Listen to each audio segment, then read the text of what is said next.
अस्सलामुअलैकुम। देवता एपिसोड 201। दूसरे दिन सुबह 7 बजे बेदार हुआ। सुबह की ज़रूरियात से फारिग होकर लिबास तब्दील किया, फिर 8:45 बजे उस रिहाइशगाह से निकला। अपनी कार में बैठकर सीधा बहराम गंगोली की रिहाइशगाह में पहुंच गया। जब उसे खबर मिली कि मैं उसके घर आया हूं तो वह हैरान रह गया।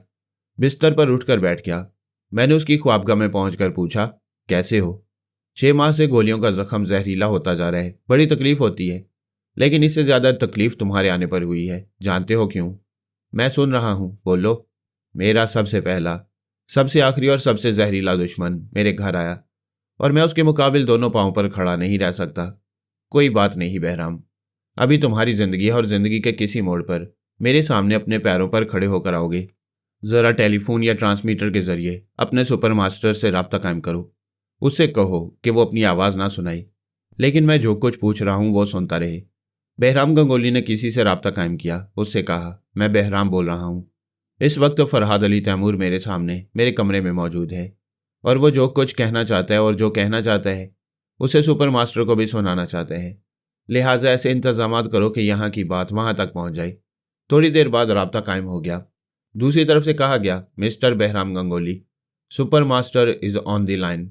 मिस्टर फरहाद से कहो गुफ्तगू शुरू करे। सुपर मास्टर सुनता रहेगा।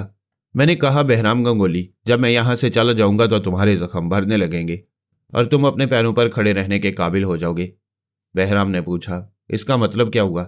साफ जाहिर है, डॉक्टर जो दवाएं तुम्हें देते थे मैं उनमें तब्दीली कर दिया करता था, अब ऐसा नहीं करूंगा।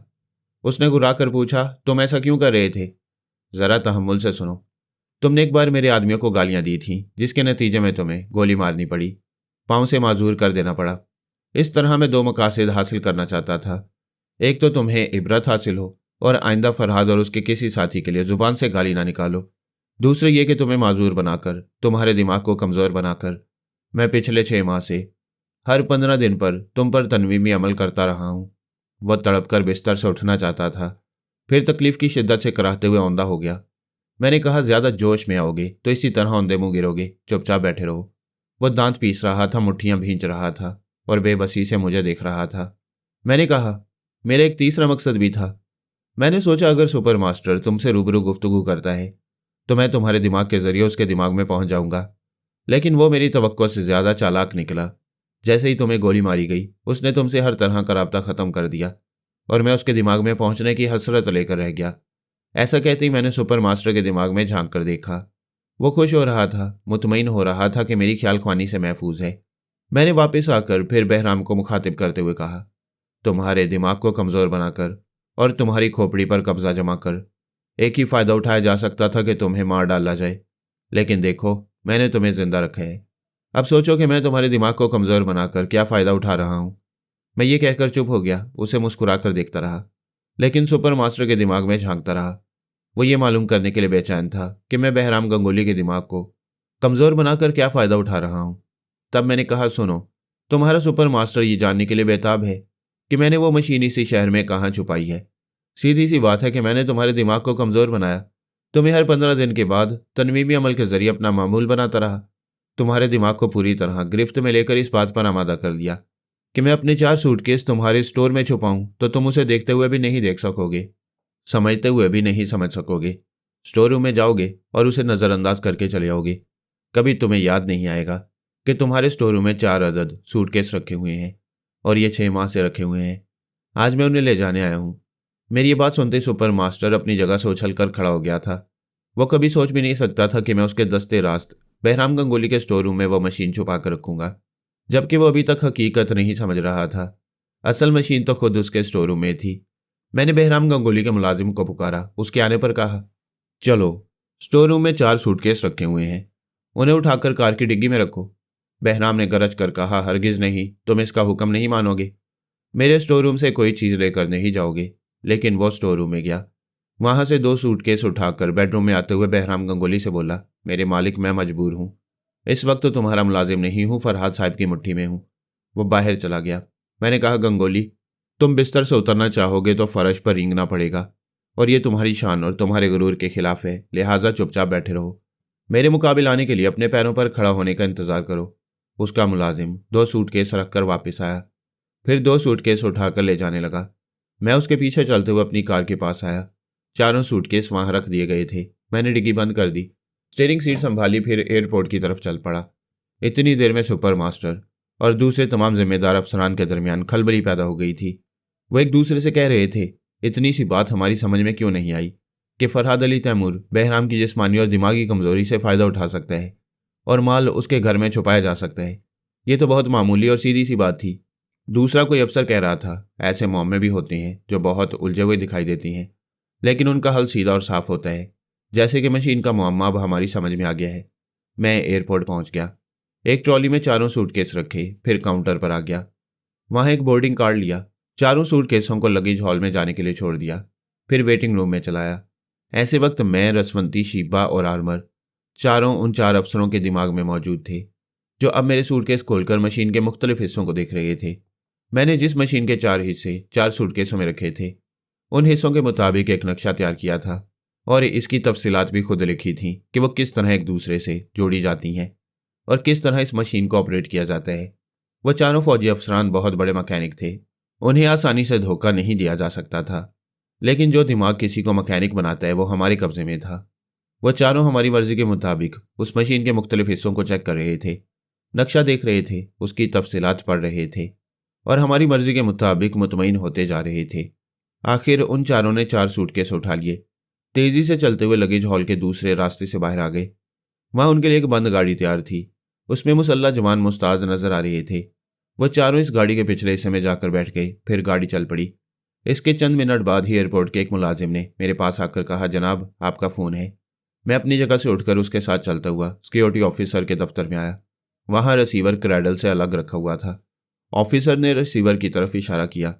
मैंने उसे उठाकर कान से लगाते हुए कहा, हेलो, मैं फरहाद अली तैमूर बोल रहा हूँ। दूसरी तरफ से आवाज़ सुनाई दी, अगर तुम फरहाद हो तो अच्छी बात है, अगर उसकी डमी हो तो यकीन दिलाओ कि फरहाद इस वक्त तुम्हारे दिमाग में है। तुम कहते जाओ, अगर वो मौजूद ना भी हुआ तो बात वहां तक पहुंच जाएगी। सुपर मास्टर की दरख्वास्त है कि आप टेक्सास से बाहर ना जाएं। क्या मतलब? क्या मुझे एक बार फिर कैदी बनाने की हमाकत की जा रही है? और नो मिस्टर डमी, आप ऐसा ना सोचें। आप इस शहर में आज़ाद रहेंगे। शहर से बाहर जाना चाहेंगे तब भी कोई आपको नहीं रोकेगा, लेकिन आपको कुछ रोज तक यहाँ रहना चाहिए। आखिर क्यों? इस ट्रांसफार्मर मशीन के सिलसिले में हमें आपकी ज़रूरत पेश आएगी।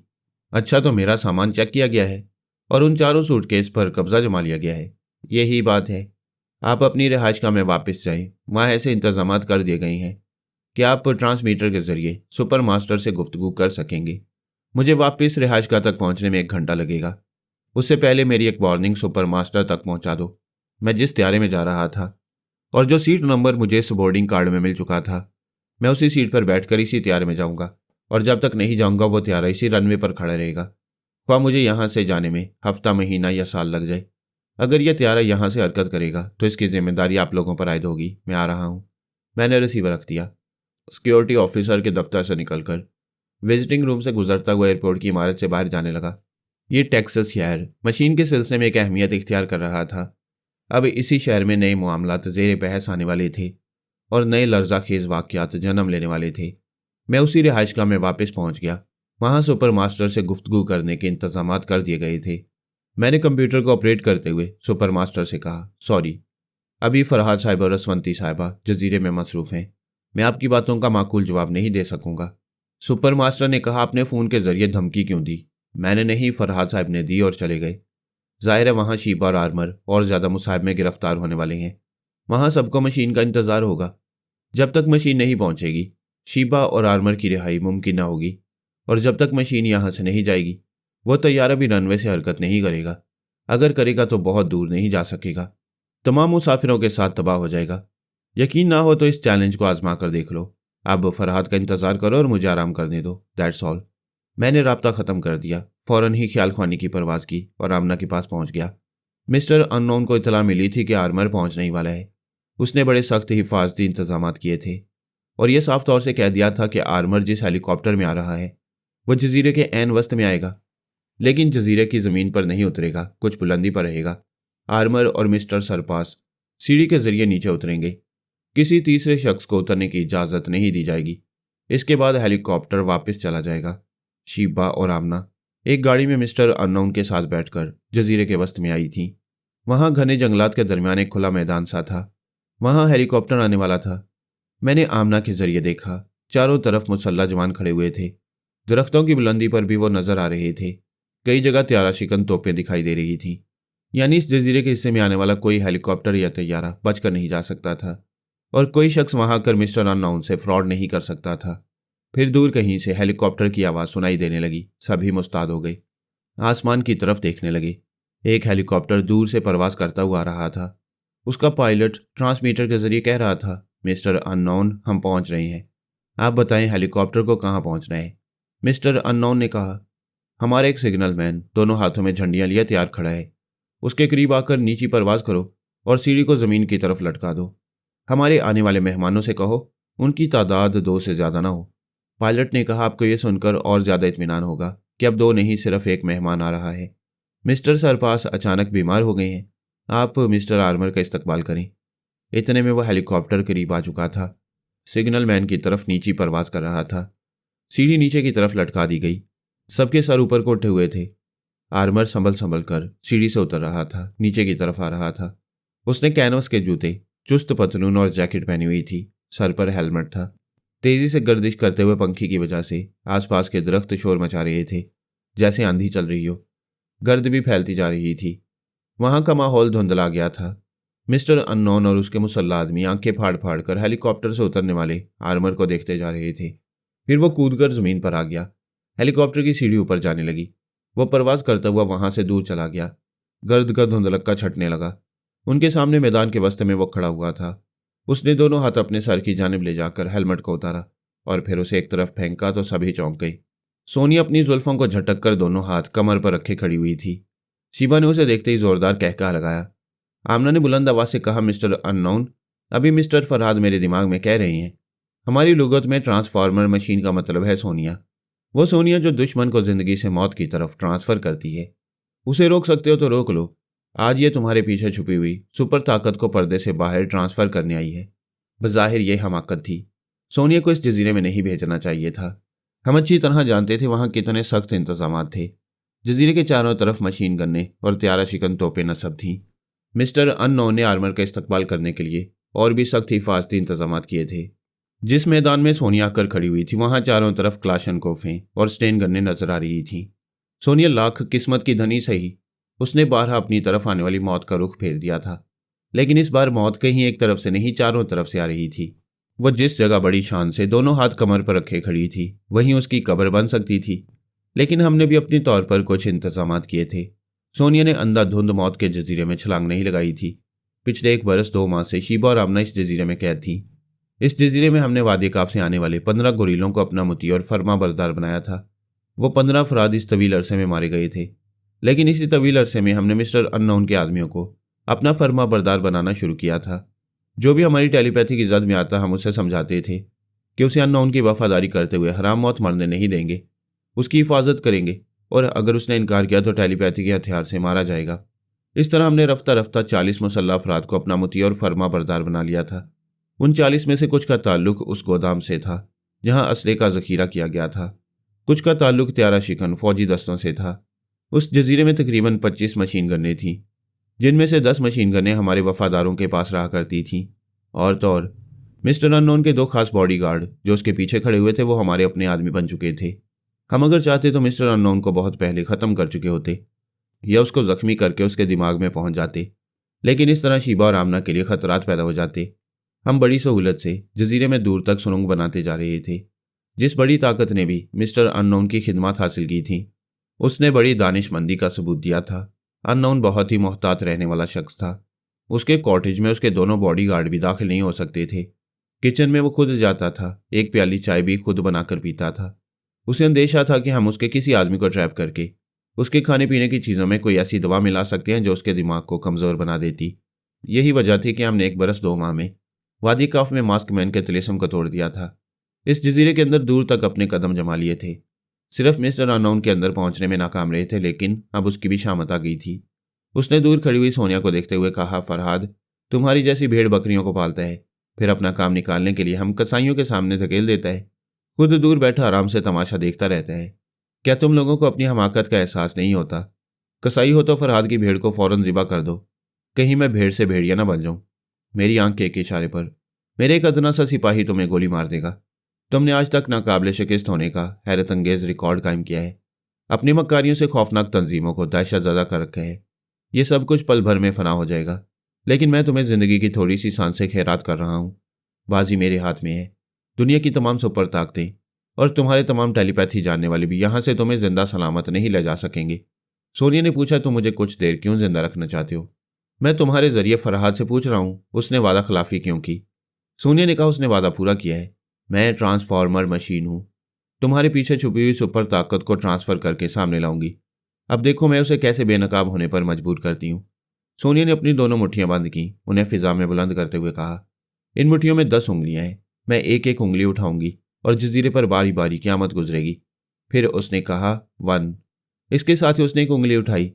दूर दूर तक खड़े मुसल्लह अफराद की नजरें उस पर जमी हुई थी। गहरी खामोशी छा गई थी। उसके 1 कहने के चंद सेकंड बाद ही एक लर्जा खेज धमाका हुआ कि जजीरे की जमीन लरजने लगी। ये मैंने और सोनिया ने पहले ही तय कर लिया था कि किस तरह मिस्टर अननोन पर दहशत तारी की जाएगी। असले के गोदाम पर ड्यूटी देने वाले 2 शख्स हमारे वफादार थे। मैंने उनके जरिए ऐसे इंतजाम किए थे कि इधर सोनिया एक कहे और उधर पहला धमाका शुरू हो। उनमें से एक वफादार ने आध घंटा पहले ही असले के गोदाम में जाकर जगह जगह पेट्रोल छिड़क दिया था। कुछ कपड़े पेट्रोल में भिगोकर इधर उधर फेंक दिए थे। जब धमाका हुआ तो पेट्रोल में आग लगी। फिर वो आग पूरे असले के गोदाम में फैलती चली गई। ये के बाद दीगरे धमाके होने लगे। मिस्टर अननोन ने चीख कर कहा, यह मेरे खिलाफ साजिश है। फरहाद किसी सुपर ताकत के साथ मिलकर बड़े मुनज़्ज़म हमले कर रहे। मैं शीबा को और सोनिया को जिंदा नहीं छोड़ूंगा। मैं हुक्म देता हूँ। वो आगे कुछ न कह सका, बात अधूरी रह गई। पीछे खड़े हुए दोनों बॉडीगार्ड्स में से एक ने रिवॉल्वर उसकी गर्दन पर रखते हुए कहा, सर मैं मजबूर हूँ। ये रिवॉल्वर मैंने नहीं, फरहाद ने रखा है और वही गोली भी चला देगा। लिहाजा हुक्म दो कि सोनिया शीबा और आमना पर कोई आंच न आए। वो परेशान होकर सोचने लगा। उसके जासूस यक के बाद दीगरे दौड़ते आ रहे थे और कहते जा रहे थे, पूरा असले का गोदाम तबाह हो रहा है। वहां फैली हुई आग पर काबू पाना मुमकिन नहीं है। सोनिया ने कहा, अभी मैंने एक उंगली उठाई है, जब दूसरी उठाऊंगी तो इस जजीरे की तमाम त्यारा शिकन तोपें समुंदर में जा गिरेंगी। बोलो, ये तमाशा भी दिखाऊं? मैं ख्याल ख्वानी के जरिए कभी सोनिया के पास और कभी मिस्टर अननोन के बॉडीगार्ड के पास मौजूद रहता था। शीबा वहां जिस्मानी तौर पर मौजूद थी, लेकिन वक्फे वक्फे से ख्याल ख्वानी करती हुई उन वफादारों के पास पहुंच रही थी जो तैयारा शिकन तोपों के 4 अहम मोर्चों को तबाह करने के लिए बिल्कुल तैयार थे। उन्हें सिर्फ हमारे हुक्म का इंतजार था। हमने असले के गोदाम को तबाह करके मिस्टर अननोन की कमर तोड़ दी थी, लेकिन वो इतनी जल्दी यकीन करने के लिए तैयार नहीं था कि ऐसी तबाही आ चुकी है। उसके अपने जासूस इसकी तस्दीक कर रहे थे। वह भी कश्मकश में था कि सोनिया ने दूसरी उंगली उठाकर कहा, 2। इसके साथ ही शीबा, रसवंती और आर्मर उन तमाम वफादारों के पास पहुंच गए जो त्यारा शिकन तोपों के 4 अहम मोर्चों को निशाने पर रखे हुए थे। उनकी तरफ से हुक्म मिलते उन्होंने हमला शुरू कर दिया। उन तोपों का रुख समुंदर की तरफ कर दिया। उनका रुख मोड़ने में जितनी देर होती उतनी देर में जजीरे के अंदरूनी हिस्से से मशीन गनों से हमले होने लगे। उन तोपों की निगरानी करने वाले कभी सोच भी नहीं सकते थे कि उनके अपने आदमी कभी उन पर टूट पड़ेंगे, जिसके नतीजे में वो अपनी जानें गंवा रहे थे। जरा सी देर में एक जासूस ने मोटरसाइकिल पर तेजी से आते हुए दूर से चीखते हुए कहा, सर, हमारी वो त्यारा शिकन तोप जो पहाड़ी चट्टान के ऊपर रखी हुई थी, उसे समुद्र में फेंक दिया गया है। फिर ट्रांसमीटर पर इशारा मौसूल हुआ। अननोन ने ट्रांसमीटर ऑपरेट करते हुए कोड वर्ड्स दोहराए, फिर पूछा, क्या बात है? दूसरी तरफ से इतला मिली। उनकी 2 त्यारा शिकन तोपें जो मुख्तलिफ पहाड़ियों पर समुद्र के रुख पर छुपा कर रखी गई थी, उन्हें भी समुद्र में फेंक दिया गया है। इसी तरह उसे चौथी त्यारा शिकन तोप के भी समुद्र में गिरने की इतला मिली। सोनिया ने कहा, मैं पहले ही कह चुकी थी कि त्यारा शिकन तोपें समुद्र में जा गिरेंगी। क्या मैं तीसरी उंगली उठाऊं? अननोन ने जल्दी से हाथ उठाकर कहा, नहीं, रुक जाओ, मैं मान गया। तुम लोगों ने जंगी महारत का सबूत दिया है। पहले असले के गोदाम को तबाह किया और अब त्यारा शिकन तोपों को समुद्र में गिरा रहे हो। अब हमारे पास महदूद असला रह गया है। बाकी त्यारा शिकन तोपें भी तबाह हो जाएंगी तो हवाई हमलों के लिए रास्ता खुल जाएगा। सोनिया आहिस्ता आहिस्ता उसकी तरफ बढ़ते हुए बोली, अगर तुम्हें मजीद तबाही मंजूर नहीं है तो आओ दोस्ती का हाथ बढ़ाओ। उसने सामने पहुंचकर मुसाफिर के लिए हाथ बढ़ाया। अननोन ने पूछा, क्या ये दोस्ती हमें ट्रांसफॉर्मर मशीन तक पहुंचाएगी? बेशक पहुंचाएगी, लेकिन इसके लिए हमारे दरमियान कुछ सौदेबाजी होगी। अननोन ने कहा, मुझे मंजूर है। उसने सोनिया से हाथ मिलाया। अब से पहले अननोन को शायद ये मालूम नहीं था कि गर्मजोशी से किस तरह मुसाफिया किया जाता है। आज पता चला। गर्मजोशी इसे कहते हैं कि मुसाफिया करते ही हाथ गर्म हो जाए। उसे हल्की सी चुभन का एहसास हुआ था। इसके साथ ही हाथ गर्म हुआ। फिर वो हरारत दिमाग तक पहुंच गई। वो खड़े ही खड़े एक तरफ गिरना चाहता था। दोनों बॉडी गार्ड्स ने उसे संभाल लिया। मैंने ख्याल खुआने की छलांग लगाई, फिर दिमाग में पहुंचकर उसमें इतनी तवानाई पैदा की कि वो दोनों पैरों पर खड़ा रहने के काबिल हो गया। मैंने उसके जरिए बुलंद आवाज से कहा, हमने आपस में दोस्ती कर ली है, लिहाजा तुम सब अपने महाज की तरफ जाओ, हम कॉटेज की तरफ जाएंगे। उसके हुक्म से 2 गाड़ियां करीब आकर रुक गईं। वो एक गाड़ी में सोनिया और अपने बॉडीगार्ड के साथ बैठ गया। जिस लम्हे में उसका दिमाग कमजोर हुआ था, उस लम्हे से लेकर उसकी गाड़ी में ले जाकर बैठने तक सिर्फ 5 मिनट गुजरे थे। इन 5 मिनटों में हमने उसके पीछे छुपे हुए मक्कारों को अच्छी तरह पहचान लिया। आखिर वो आला हुक्काम बेनकाब हो गए। इसराइली हुकूमत के आला शोबों से ताल्लुक रखने वाले आला हुक्काम एक लंबी सी मेज के अतराफ बैठे हुए थे। एक तरफ दीवार पर बड़ी सी स्क्रीन थी, उस पर कंप्यूटर के जरिए तहरीर उभर रही थी और वो मालूम कर रहे थे कि जजीरे में क्या हो रहा है। जब से हम टेलीपैथी जानने वालों से उनकी दोस्ती हुई थी, वो हमारे सामने बेनकाब हो गए थे। हमसे न छुपते थे, न हमारे सामने गूंगे बहरे बनते थे। उन्होंने हमारे सामने जैसे दिल खोल कर रख दिए थे। शीबा इस बात से बहुत खुश थी। वह सोनिया रसवंती और जनाब शेख अल-फारस से बारहा कह चुकी थी, मेरी कौम के लोग अपनी जुबान के धनी हैं, अपनी तरफ से दोस्ती निभाना खूब जानते हैं। मैं, रसवंती, शीबा और सोनिया सभी तेलबैब जा चुके थे। हमसे वाकई कोई नहीं छुपता था। सिर्फ ब्लाइंड क्लब वाले ऐसे थे जिन्हें हम नहीं जानते थे, बल्कि वहां के आला हुक्काम भी उनके मुतल्लिक शायद ही जानते हो। मैंने पिछले दिनों इसराइली हुकूमत के ज़ेरे साया एक ब्लाइंड क्लब का जिक्र किया था। यही ब्लाइंड क्लब अहम मसाइल के हल पेश करता था, अहम मंसूबे बनाता था और उन मंसूबों पर अमल करने का तरीक़ाकार मुतय्यन करता। ब्लाइंड क्लब वालों ने ही इसराइली हुक्काम को मशवरा दिया था कि दिल्ली से पेरिस जाने वाले पारस को जहाज समेत अगवा करना चाहिए। इस बात पर फरहाद और उसकी साथी औरतें तिल मिलाएंगी, झगड़ा करेंगी, लेकिन दोस्ताना समझौता हो जाएगा। ब्लाइंड क्लब वालों ने दोस्ती करने का तरीक़ाकार मुंतखब कर दिया था। ठीक इसी तरह इसराइली हुकाम से हमारी दोस्ती हो गई थी। ब्लाइंड क्लब के मेंबरान गैर मामूली जहानत के मालिक थे। उन्होंने हमारी दोस्ती से पहले वह जजीरा एक सरमायादार से खरीद लिया था। वहां ऐसे मुसल्लह जंगजू अफराद को जमा कर रहे थे जो दुनिया में बिल्कुल तनहा थे, योगा के माहिर थे। उन पर टेलीपैथी का हथियार असर नहीं कर सकता था, और जो योगा के माहिर नहीं थे लेकिन बेहतरीन सलाहियतें रखते थे, उन्हें भी इस जजीरे में लाकर रखा गया था। उन्हें अच्छी खासी ट्रेनिंग दी जाती। ये सब कुछ मिस्टर अननोन कर रहा था। ब्लाइंड क्लब वालों ने उसे इन मामलात के लिए मुंतखब किया था। ये सारी तैयारियां इसराइली खजाने से हो रही थीं। ब्लाइंड क्लब वालों ने अपने हुक्काम को यकीन दिलाया था कि वो ट्रांसफार्मर मशीन हमारे हाथ आएगी। इस बारे में वो ना कुछ बताएंगे और ना इस मामले में इसराइली हुक्काम या आवाम को शामिल करेंगे। आला हुक्काम अच्छी तरह समझते थे कि ब्लाइंड क्लब के मंसूबे कभी नाकाम नहीं होते। जब हर माह करोड़ों डॉलर कहीं खर्च किए जा रही हैं तो यकीनन वो मशीन हमारे ही हाथ आएगी। मैंने जिस रोज़ मशीन को जजीरे में पहुंचाने का वादा किया था, उसी रोज़ वह तमाम आला हुक्काम एक लंबी सी मेज़ के अतराफ बैठे हुए उस बड़ी सी स्क्रीन की तरफ देख रहे थे और ताज़ा तरीन मालूमात हासिल कर रहे थे। वो अब भी ये नहीं जानते थे कि वो जजीरा ब्लाइंड क्लब वालों ने हासिल किया है और मशीन हासिल करने के लिए वो सारा खेल क्लब वाले खेल रहे हैं। वैसे वो इतने नादान भी नहीं थे। समझ रहे थे कि जब मशीन जजीरे में पहुंचाई जा रही है और इस सिलसिले में ब्लाइंड क्लब वाले बिल्कुल खामोश हैं, तो उन्हें किसी हद तक यकीन होने लगा था कि मशीन उनके ही हाथ आने वाली है।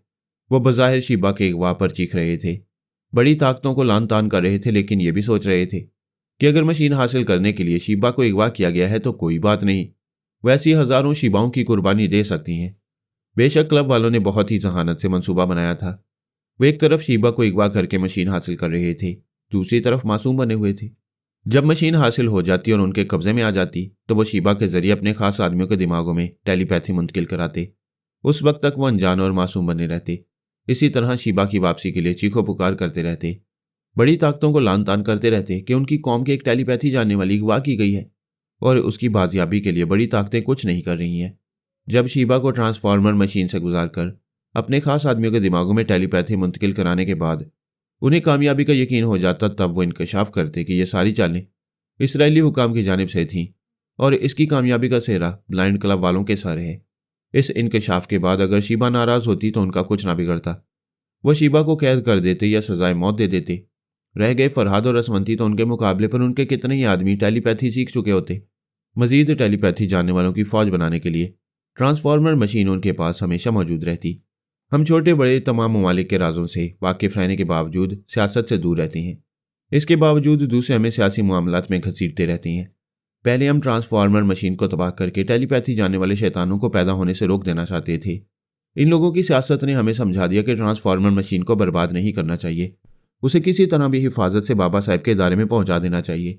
हम इस मशीन के जरिए टेलीपैथी जानने वाले शैतान नहीं बल्कि सही मायनों में ऐसे इंसान पैदा करेंगे जो इंसानियत की खिदमत कर सकेंगे।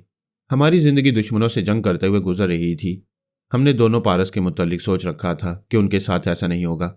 अगर वो टेलीपैथी सीख लेंगे तो अपनी जिंदगी को सिर्फ दुखी इंसानियत के लिए वक्फ कर देंगे। बहरहाल ये बात की बातें हैं। इस वक्त उस लंबी सी मेज के अतराफ बैठे हुए इसराइली हुक्काम टीवी स्क्रीन के जरिए ताज़ा तरीन मालूमात हासिल कर रहे थे और दिल ही दिल में खुश हो रहे थे। फिर उनकी खुशी अचानक ही नाबूद हो गई। पता चला जिस हेलीकॉप्टर के जरिए आर्मर जजीरे में उतारा जाने वाला था उसकी जगह सोनिया पहुंच गई है। सोनिया का नाम ही एक जल्जला होता था। कुजा ये कि वो मशीन से पहले वहां पहुंच गई थी। फिर जल्जले क्यों ना आते। थोड़ी देर बाद ही पता चला कि वहां लर्जाखेज धमाके हो रहे हैं। जजीरे के एक बड़े हिस्से में सुरख आग के शोले और स्याह धुएं के बादल दिखाई दे रहे थे। ब्लाइंड क्लब वाले पिछले 10 माह से खामोशी इख्तियार किए हुए थे। चुपचाप इसराइली खजाने से करोड़ों डॉलर लेते जा रहे थे। जब उन्होंने शिबा को अगवा किया तब भी इसराइली हुक्काम को कुछ ना बताया। जब आर्मर दूसरों के जरिए अगवा किया गया तो उस वक्त भी खामोश रहे। आर्मर और शिबा के सिलसिले में समझौता होता रहा कि उन्हें वादी काफियत जजीरे में एक जगह रखकर फरहाद से मशीन मंगवाई जाए। ऐसे वक्त भी क्लब वाले खामोश रहे। फिर पता चला कि मिस्टर अननोन और मिस्टर सरपास के दरमियान समझौता हो गया है और आर्मर जजीरे में पहुंचाया जा रहा है। लेकिन जब आर्मर की जगह सोनिया पहुंच गई और वहां धमाके होने लगे तो अचानक ही स्क्रीन पर यह तहरीर उभरी कि ब्लाइंड क्लब वाले आला हुक्काम से मुखातिब हो रही हैं। तमाम इसराइली हुक्काम अपनी अपनी जगह सीधे होकर बैठ गए। यकीनन कोई अहम इतला मिलने वाली थी और वो अहम इतला ये मिली कि जजीरे का मास्टर अननोन टेलीपैथी की मुट्ठी में आ चुका है और ब्लाइंड क्लब वाले बाजी हार चुके हैं। अब यह भेद जल्द ही खुलने वाला है कि शीबा के अगवा में ब्लाइंड क्लब वालों का हाथ है। अब फरहाद, रसवंती, शीबा और सोनिया वगैरह का गुस्सा इसराइली हुक्काम पर उतरेगा। ये इतला मिलते ही उन पर यूं सख्ता तारी हो गया जैसे वो जीते जी मर गए हों। अब उनकी आंखों के सामने मौत की तारीकी थी। वो अच्छी तरह समझ रहे थे।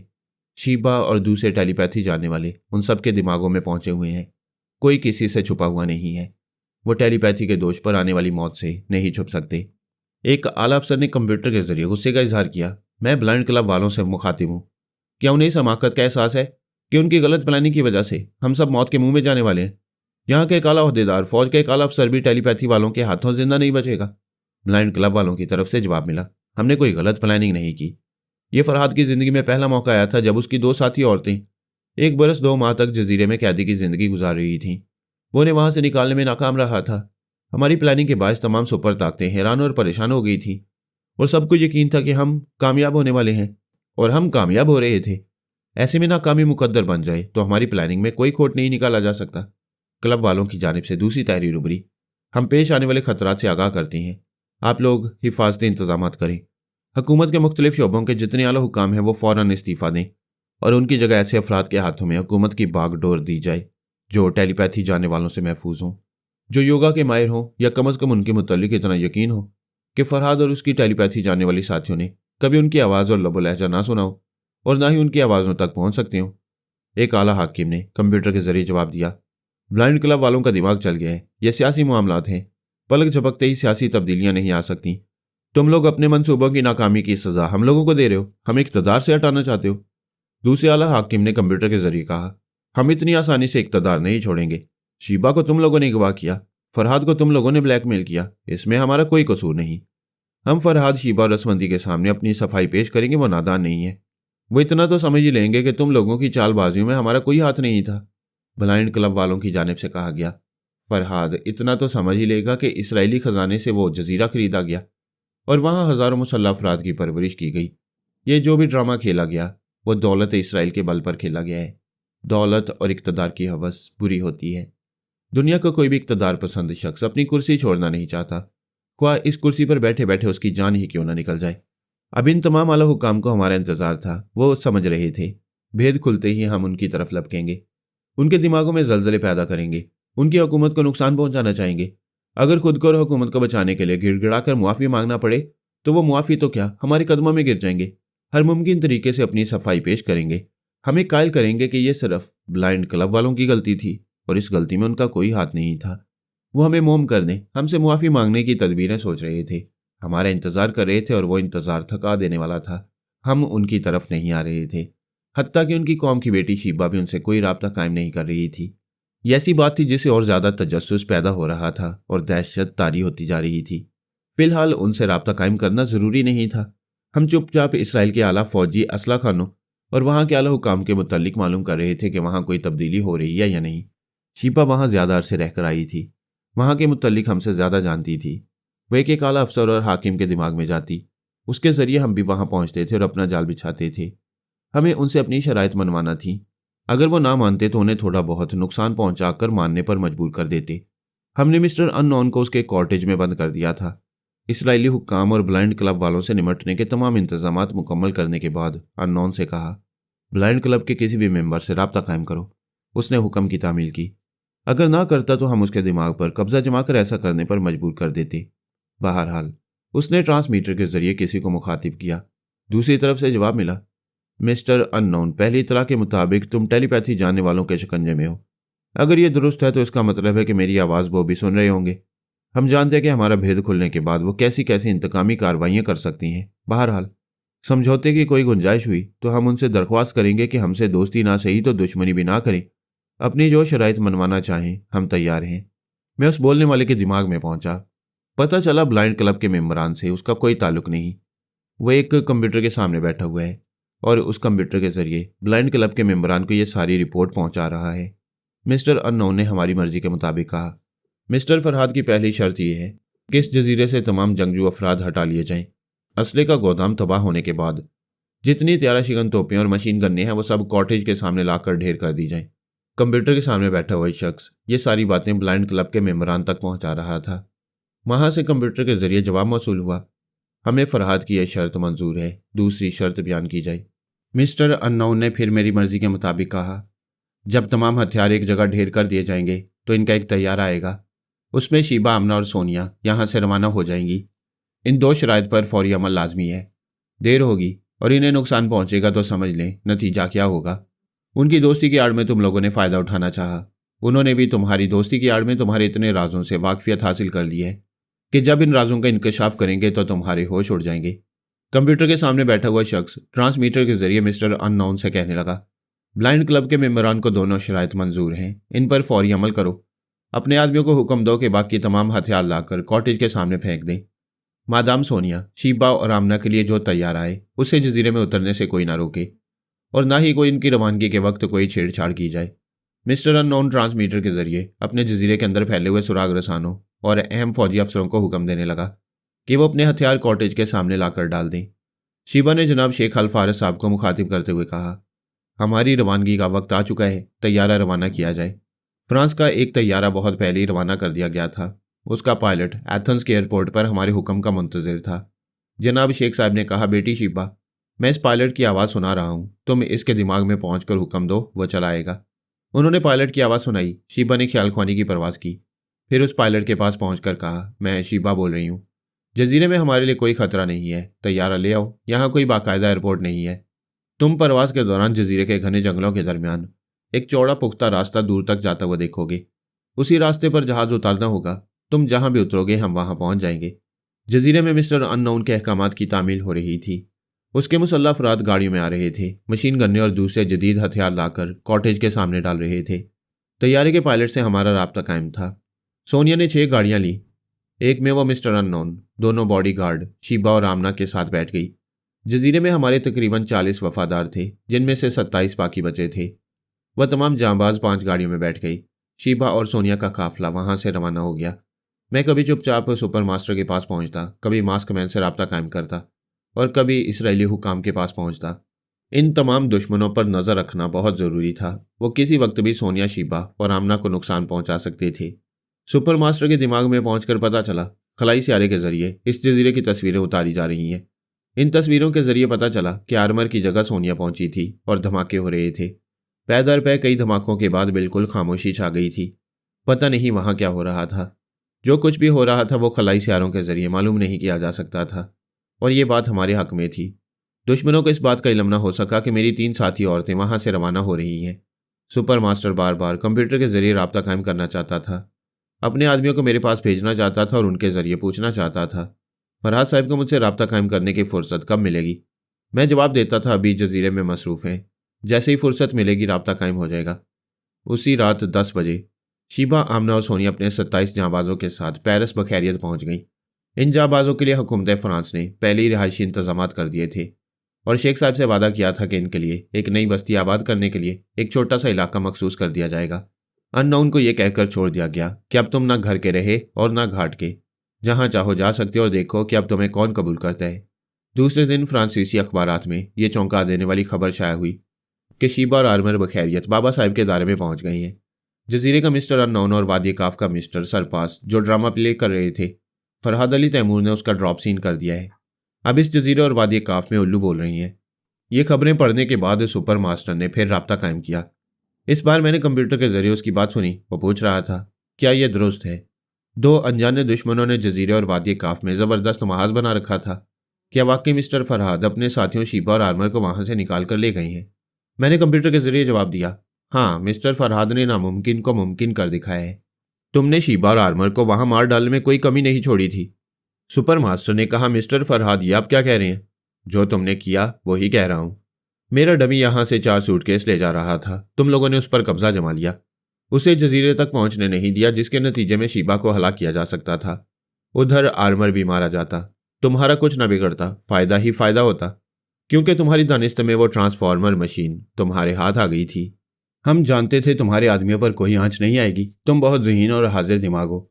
किसी न किसी तरह उन्हें वहां से निकाल कर ले जाओगे। ख्वामखा मशीन उनके हाथ आ जाती, इसलिए हमने उस पर कब्जा जमा लिया। और ये बात तुमने ही कही थी कि इस मशीन का मालिक कोई नहीं है, जिसके हाथ आ जाए वो उसी की मलकियत होगी। इसे हासिल करने के लिए दोस्त दुश्मन हो रहे हैं और दुश्मन दोस्त बन रहे हैं। हम भी दुश्मन से दोस्त हुए, फिर इस मशीन पर कब्जा जमाने के लिए दोस्त से दुश्मन बन गए। आज वो मशीन हमारे पास है, लेकिन हम यकीन दिलाते हैं कि हम दुश्मन नहीं हैं, आज भी तुम्हारे दोस्त हैं। मैंने कहा, हाँ, दुश्मन कैसे हो सकते हो? अभी तो इस मशीन को ऑपरेट करने के लिए हमारी ज़रूरत होगी, और तुम्हारे पास कोई टेलीपैथी जानने वाला नहीं है। तुम इस ट्रांसफॉर्मर मशीन के जरिए दूसरों के बहुत से इल्म अपने दिमागों में मुंतकिल करा सकोगे, लेकिन टेलीपैथी का इल्म हासिल नहीं होगा। इसके लिए हमारा ताउन लाजमी है, और हमारा ताउन हासिल करने के लिए दुश्मनी नहीं करोगे। हर तरह अपनी दोस्ती का यकीन दिलाने के लिए नाकाम कोशिश करोगे।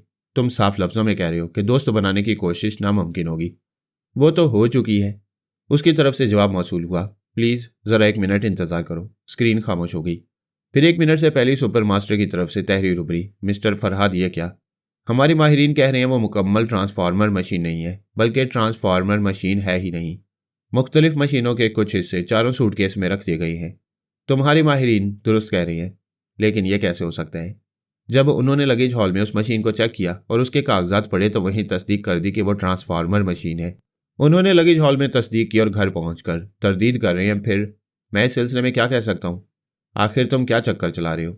तुम लोगों को कब अकल आएगी? मैंने वाज़ेह अल्फाज में कह दिया है कि मुझे ट्रांसफार्मर मशीन की ज़रूरत नहीं। जब ज़रूरत नहीं है तो मैं उसे उस जगह से क्यों निकालूं जहां वो महफूज है? क्या तुम एतराफ़ करते हो कि तुमने मशीन के सिलसिले में धोखा दिया है? इस सिलसिले में दोस्ती, दुश्मनी, धोखा, फरेब सब जायज़ है। तुम क्या समझते हो कि मुझे तुम्हारे फरेब का इल्म नहीं है? पहली बार मंगल पांडे जब यहाँ से अपना सूटकेस ले जा रहा था, तब तुम्हारे ही आदमियों ने उस पर हमला किया। ये बात मैं यकीन से कहता हूँ। मैं इतना नादान नहीं हूँ कि दूसरी बार उस मशीन को तुम्हारी नज़रों के सामने ले जाता और यह यकीन कर लेता कि तुम ले जाने का मौका दोगे। मैं ये मानने के लिए तैयार नहीं हूँ कि तुम्हें मशीन की ज़रूरत नहीं है और तुम उसे मेरे ही मुल्क में छुपाकर हमेशा के लिए वहीं छोड़ दोगे। अब तक छोड़ा हुआ है। कल तक शीबा और आर्मर की ज़िंदगी खतरे में थी। उन्हें बचाने के लिए मशीन को निकालना ज़रूरी था। ऐसे वक्त भी मैंने उसे नहीं निकाला, अपने साथियों को बचा कर ले गया।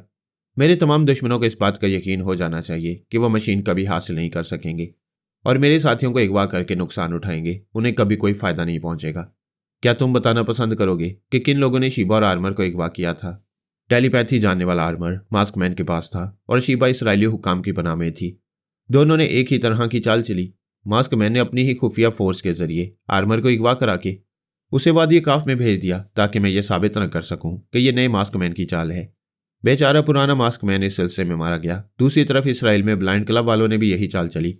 हम साबित नहीं कर सकते थे कि उन्होंने ही अपनी कौम की बेटी शीबा को अगवा कराया है और उसे यरगमाल बनाकर मशीन हासिल करना चाहती हैं। अगर मैं उनके मंसूबों के मुताबिक मशीन उनके हवाले कर देता तो आइंदा कभी उन चालबाजों को बेनकाब नहीं कर सकता था। मिस्टर फरहाद, एक तो तुमने हमें मशीन के सिलसिले में धोखा दिया, दूसरे हमारे उस तैयारे को अभी तक रनवे पर रोक रखा है। मैंने उस तैयारे की निगरानी नहीं की, अपने मामलात में मसरूफ रहा। तुम चाहते तो तैयारे को वहां से उड़ा कर ले जा सकते थे। हमारा दिमाग खराब नहीं हुआ है। हम जानते हैं बाद में तुम इंतकामी कार्रवाई करते और हम तुम्हारी टेलीपैथी के जरिए कोई नुकसान उठाना नहीं चाहते। तो फिर अच्छे बच्चों की तरह उस जहाज में मेरे बाकी साथियों के लिए भी सीटें रिजर्व करा दो। वो इसी त्यारे में यहाँ से जा रही हैं, क्या तुम उन्हें रोकना चाहोगे? उसकी क्या मजाल थी? अच्छी तरह जानता था हम टेलीपैथी जानने वाले किस तरह हर मुल्क के सामाजिक, इक़्तिसादी, सियासी और फौजी राजों से वाकिफ होती हैं और किस तरह पलक झपकते ही बड़े से बड़ा नुकसान पहुंचा सकती हैं। मेरे तमाम दुश्मन इसी बात पर तिल मिलाते हैं कि हम उनकी गिरफ्त में आने के बाद भी उनके काबू में नहीं रहते। वो हमें कोई सज़ा नहीं दे सकते। मैं डमी की हैसियत से उसके मुल्क में था और जब तक उसके मुल्क में रहता वो मुझे गोली नहीं मार सकता था। वो अपनी दानिश में एक डमी को मारकर अपने मुल्क को बहुत बड़ा नुकसान नहीं पहुंचाना चाहता था। मुख्तसर ये कि मैं गुलाम बाकी और मंगल पांडे के साथ बखैरियत अमेरिका से पेरिस चलाया। मैंने मोरिना और तनाना को वहीं छोड़ दिया। मोरिना तो पहले ही हमारे काम की नहीं थी, हम उस पर कभी भरोसा नहीं कर सकते थे। और जहां तक भरोसे की बात थी, तनाना ने भी मेरे एतमाद को धोखा दिया था। अगरचे उसने जानबूझकर ऐसा नहीं किया, वो मुझे बेहद चाहती थी, लेकिन बहन की मोहब्बत से मजबूर थी। और बहन की मोहब्बत में आकर उसने ऐसी ऐसी हमाकतें की थी कि मैं वक्त पर ना संभलता तो वो ट्रांसफार्मर मशीन आयरन और हार्डी के हाथों में चली जाती। फिर हमारे मुकाबले पर टेलीपैथी जानने वाले दो ज़बरदस्त शैतानों का इजाफा हो जाता। तनाना आज भी दिलो जान से मुझे चाहती थी, लेकिन एक नादान औरत की मोहब्बत ने मुझे जो सबक सिखाया था उसके बाद मैं दूसरा इबरतनाक सबक सीखना नहीं चाहता था। मैंने बाबा साहिब के दायरे में चंद रोज़ क्याम किया, फिर रसवंती के साथ पेरिस आ गया। पेरिस में भी सोनिया, शीबा, पोमी, अपने दोनों पारस, वाटसुरोकी और दूसरे तमाम चाहने वालों से मुलाकात होती रही। उनसे मिल बैठने और हंसने बोलने में बहुत अच्छा वक्त गुजरता। वहाँ दो बातें हमारे ज़ेरे बहस रहती थीं। एक तो ये कि इसराइली हुक्काम को किस तरह इबरतनाक सबक सिखाया जाए, दूसरी ये कि ट्रांसफार्मर मशीन अमेरिका से यहाँ कैसे लाई जाए। शीबा ने कहा, मैं अपनी कौम के लोगों के दोगलेपन से मायूस और शर्मिंदा हूँ। पहले मैं ये मानने के लिए तैयार नहीं थे कि मुसलमान और यहूदियों में दोस्ती नहीं हो सकती। जनाब शेख साहब, आपने आखिरी हद तक दोस्ती निभाने की कोशिश कर ली। एक नहीं कई बार हमारे दरमियान दोस्ती हुई और हम उनसे धोखा खाते रहे। आइंदा मैं कभी अपनी कौम के लोगों से दोस्ती करने को नहीं कहूँगी, लेकिन एक बात की इल्तिजा करती हूँ। जनाब शेख साहब ने कहा, तुम हमारी बेटी हो, हम तुम्हारे बुजुर्ग हैं। हमारे सामने खाकसार बनकर इल्तिजा न करो, बेटी बनकर दिल की बात करो। उसने कहा, मुझे सरजमीन इसराइल से मोहब्बत थी, है और रहेगी। मैं वहाँ पैदा हुई, पली बड़ी, वहीं से टेलीपैथी का इल्म हासिल किया। मैं नहीं चाहूँगी कि टेलीपैथी के जरिए उस ज़मीन पर कोई तबाही आए। मैंने कहा, हम इसराइली हुकाम के खिलाफ कोई कदम नहीं उठाएंगे और ना ही तुम्हारी कौम के लोगों की बुराई चाहेंगे। उन्होंने तुम्हारे साथ जो सलूक किया और हमारे साथ जो धोखा किया, इस सिलसिले में जो बेहतर समझो करो। हम में से कोई तुम्हारे किसी फैसले से इनकार नहीं करेगा। मेरे लोगों के लिए इतनी सज़ा बहुत होगी कि हम उनसे कोई ताल्लुक ना रखें, बल्कि राब्ता ही कायम ना करें। हमारे साथ उन्होंने जो किया, इस सिलसिले में भी कोई बात ना करें। वह समझ लेंगे कि अब हमसे दोस्ती तो क्या, दूर की शनासाई भी मुमकिन नहीं रही। उसकी इस तजवीज़ को सबने पसंद किया। जनाब शेख साहब ने कहा, टेलीफोन के जरिए, ट्रांसमीटर के जरिए, टेलीपैथी के जरिए कोई राब्ता कायम नहीं करेगा।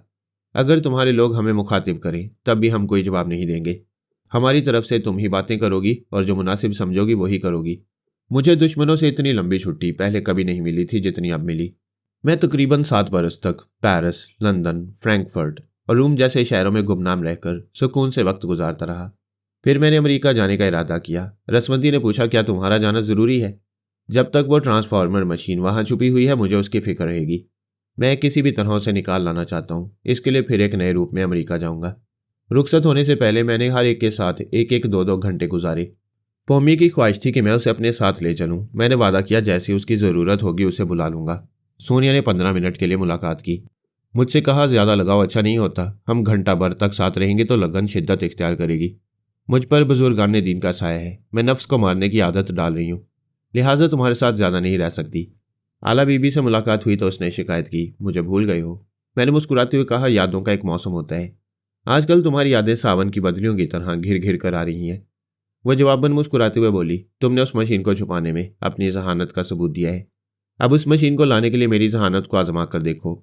मैंने तायद में सर हिलाकर कहा, यकीनन वहाँ तुम्हारी जहानत ही काम आएगी। मैं तुम्हें ज़रूर बुलाऊंगा। शीबा मुझसे मिलने नहीं आई। मुझे उसके पास जाना पड़ा क्योंकि वह बीमार थी। मैंने पूछा, कैसी हो? वह नकाहत से मुस्कुराते हुए बोली, जाने वाले को दरवाजे तक छोड़ने जाती हैं। इसके बरक्स तुम मेरे दरवाजे पर आए हो। मैं तो एक ज़माने से तुम्हारे दरवाजे पर हूँ, मगर तुम्हें एहसास नहीं है। उसने नज़रें झुका लीं।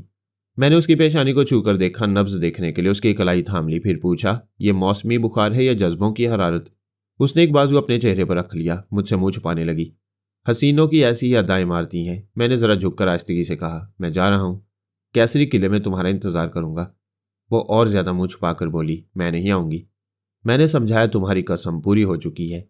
तुमने बड़े बड़े कारनामे अंजाम दिए हैं।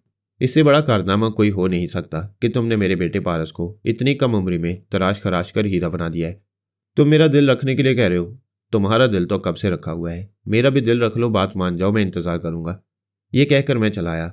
अपने दोनों बेटों से सुबह शाम मिलता रहता था, उनकी कारकर्दगी देखता रहता था। मास्टर वाटसुरोकी वाकई बड़े सलीके से उन्हें फौलाद बनाने की मंजिल तक ले जा रहा था। आसार बता रहे थे कि मेरे दोनों बेटे इंशाल्लाह दुश्मनों के लिए लोहे के चने साबित होंगे। मैंने मेकअप कर लिया। अपनी रवानगी को फ्रांसीसी हुक्मरानों और दीगर अफसरान से छुपाया था। रसवंती से कह दिया था कि पेरिस पहुंचकर किसी होटल में क्याम करूंगा और अमेरिका जाने वाली किसी फ्लाइट में सीट रिजर्व कराऊंगा। लेकिन पेरिस पहुंचते ही मेरी मंजिल बदल गई। मैं अनकरा के लिए रवाना हो गया। मैंने सफ़र के दौरान शीबा को मुखातिब करना चाहा तो सीधा दिमाग के अंदर पहुंच गया। वो मेरी सोच की लहरों को महसूस न कर सकी। उसे तेज़ बुखार था। ऐसी हालत में ना तो उसका दिमाग हसास था और ना ही वो सांस रोक सकती थी। मैं कभी अपनों के दिमाग में बगैर इजाज़त नहीं जा सकता। अगर जाऊं तो फ़ौरन मुखातिब करता हूं, लेकिन उसे मुखातिब न कर सका। पहले तो ये सोचता रह गया कि उसने सांस क्यों नहीं रोकी, मुझे बगैर इजाज़त आने क्यों दिया। चंद लम्हों में मालूम हो गया कि वो तेज़ बुखार में मुब्तला है। मैंने इन चंद लम्हों में उसकी सोच का कुछ हिस्सा भी पढ़ लिया। वो अपनी कौम के मुतालिक सोच रही थी। जनाब शेख साहब ने फैसला उस पर छोड़ दिया था, इस एतमाद से कि शीबा हमारी है, हमारी ही रहेगी और कोई ऐसा फैसला नहीं करेगी जिससे हमें नुकसान पहुंचे। लेकिन वो कशमकश में थी। कभी अपनी कौम और सरजमीन इसराइल से मुतासिर होती, सोचती थी मैं वहाँ पैदा हुई, मैंने वहाँ परवरिश पाई, तालीम हासिल की, अरूज हासिल किया। मैं अपने लोगों को कैसे इल्ज़ाम दूँ कि उन्होंने मुझे अगवा करके ट्रांसफार्मर मशीन हासिल करने की गलती की। अगर मैं अपनी कौम के नुक्ता नज़र से देखूँ तो ये गलती नहीं बल्कि हिकमत अमली थी। अगवा होने के बाद अगर मेरी जान भी चली जाती तो क्या होता? मेरी कौम को वो ट्रांसफार्मर मशीन मिलती, मेरी जगह कितने ही टेलीपैथी जानने वाले पैदा हो जाते। इसके बाद मेरी कौम को ऐसा अरूज हासिल होता कि उसके सामने तमाम सुपर ताकतें एक जर्रे की तरह हकीर हो जाती। मैं उसके दिमाग में चुपचाप बैठा उसकी सोच पढ़ रहा था। मुझे उसकी सोच पर हैरानी नहीं थी। मैं पाकिस्तानी हूँ, अपने वतन में नहीं रहता। दुनिया के किसी भी हिस्से में रहता हूँ तो इसका मतलब ये नहीं होता कि मैं पाकिस्तानी नहीं हूँ। मुझे अपनी पाक ज़मीन से मोहब्बत थी, है और रहेगी। मेरी पहली और आखिरी ख्वाहिश ये है कि मैं मरूँ तो मुझे अर्ज़ वतन की आगोश मिले। फिर मजहबी एतबार से मैं अव्वल मुसलमान हूँ, आखिर मुसलमान हूँ। इंसानियत के रिश्ते से हर मज़हब की इज़्ज़त करता हूँ और हर मज़हब के लोगों की खिदमत करना चाहता हूँ और करता रहता हूँ। लेकिन जब मेरे दीन ईमान की बात आई तो मेरा झुकाव मेरे ही दीन की तरफ होगा। इसी तरह शीबा कौम यहूद की हमायत में सोच रही थी। ये कोई ताज्जुब की बात तो नहीं थी। अभी वो कशमकश में थी। अगरचे अपने लोगों की हमायत में सोच रही थी, लेकिन हमारी मुखालफत नहीं करना चाहती थी। वो सबसे पहले तो जनाब शेख साहब से बहुत मुतासिर थी। वो बचपन से बीमार रहने वाली एक दुबली पतली सी लड़की थी। बाबा साहब के दायरे में आने के बाद जनाब शेख साहब ने उसका इलाज किया। वो बेहतरीन डॉक्टर भी थे और रूहानी मुआलिज भी। उन्होंने उसे जिस्मानी और दिमागी तौर पर सेहतमंद बना दिया। फिर मुझसे और मेरी साथियों से बेहद मोहब्बतें मिलती रही थीं। हम सब उसके बुरे वक्तों में काम आते रहे थे। वो हमें कभी भुला नहीं सकती थी। इस वक्त वो तेज़ बुखार में मुब्तला थी और दो तरफा मोहब्बत के दरमियान उलझी हुई थी। मैं सोच रहा था अगर वो इसी तरह आइंदा भी कशमकश में मुब्तला रहेगी तो अपने लोगों की तरफ झुकाव ज़्यादा हो सकता है। बेशक उसे हम और बाबा साहब के दायरे से बेइंतहा मोहब्बतें मिली, लेकिन वो मोहब्बत, वो लगाव और वह खसूसी अपनापन नहीं मिला जिसे पाकर औरत अपने माँ बाप, अपने भाई बहन, अपने रिश्तेदारों और अपने तमाम लोगों को, हत्ता के पूरे मैके को भूल जाती है। वो मुझे चाहती थी, बेइंतहा चाहती थी, लेकिन मैंने उसकी चाहत का भरपूर जवाब नहीं दिया। जब वो मेरे साथ हिंदुस्तान में हर मुहिम में शरीक रहना चाहती थी तो मैंने उसे वहाँ से वापस कर दिया। यही बात उसके दिल को लग गई थी और वो मेरी नज़रों में अपना मुकाम बनाने के लिए बड़े से बड़ा कारनामा अंजाम देने के लिए आर्जी तौर पर अलग हो गई।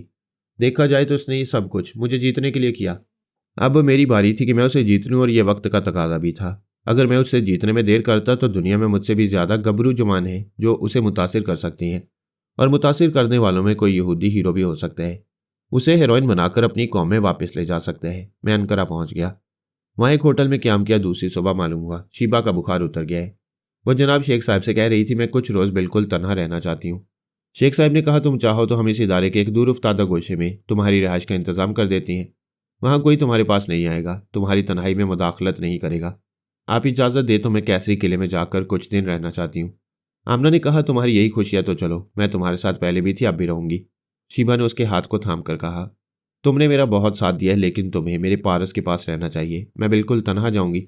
मुहाफिज के तौर पर गुलाम बाकी को भी साथ ले जाऊँगी। उसका इलाज बड़ी तवज्जो से हो रहा था। शाम तक वह बिस्तर से उठकर चलने के काबिल हो गई। दूसरे दिन सुबह की फ्लाइट से अनकरा पहुंच गई। गुलाम बाकी उसके साथ था, मगर दूर ही से उसकी निगरानी कर रहा था। उसे शीबा की हैसियत से कोई पहचान नहीं सकता था। उसने आर्जी मेकअप कर रखा था।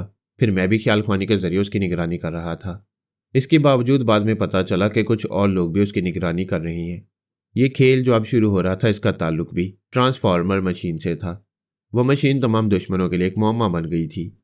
वो ये यकीन करने के लिए तैयार नहीं थी कि मशीन इसी टेक्सास सिटी में कहीं छुपा कर रखी गई है। उसे ढूंढ निकालने के लिए शहर में कर्फ्यू लगा दिया गया था। तमाम लोगों पर पाबंदी आयद कर दी गई। कोई अपने घर से नहीं निकलता था। फिर घर घर की तलाशी ली गई।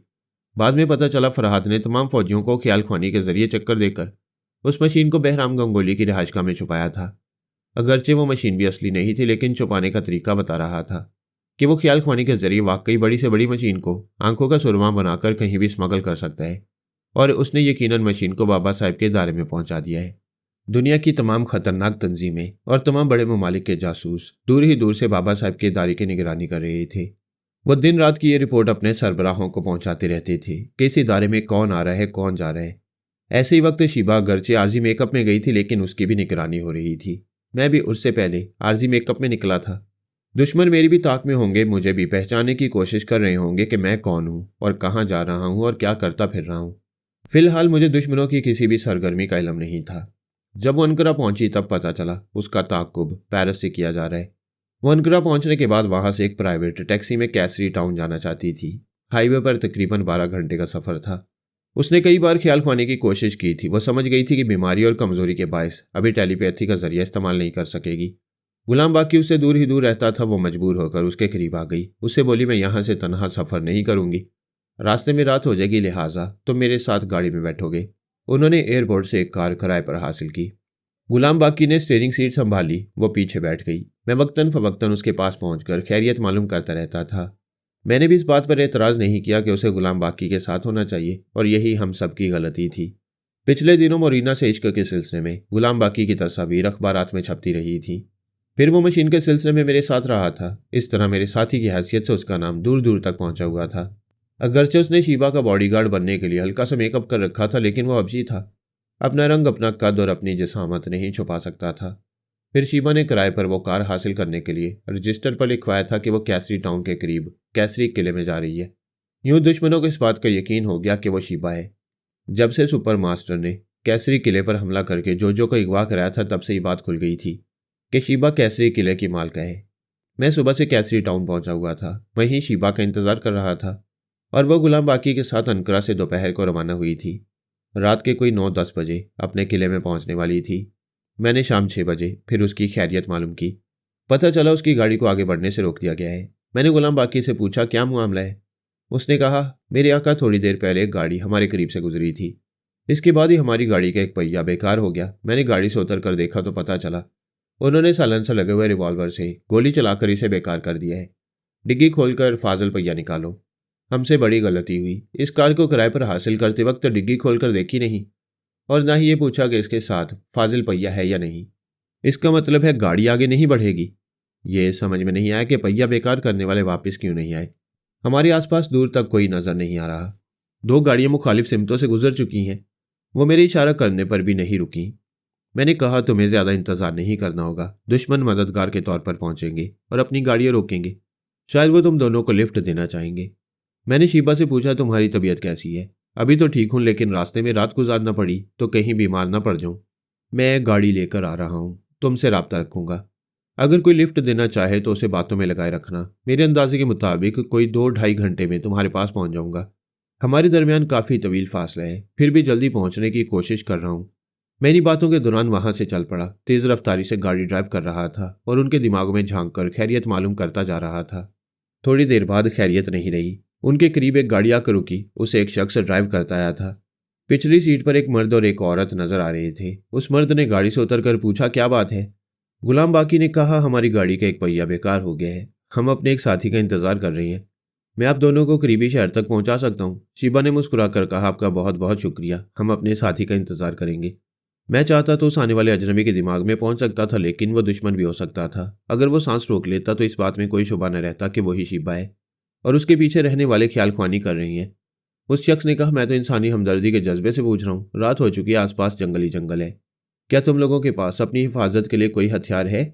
गुलाम बाकी ने अपने 2 हाथ उसकी तरफ बढ़ाते हुए कहा, जब मैं पैदा हुआ तो मेरे खुदा ने मुझे ये 2 हथियार दिए।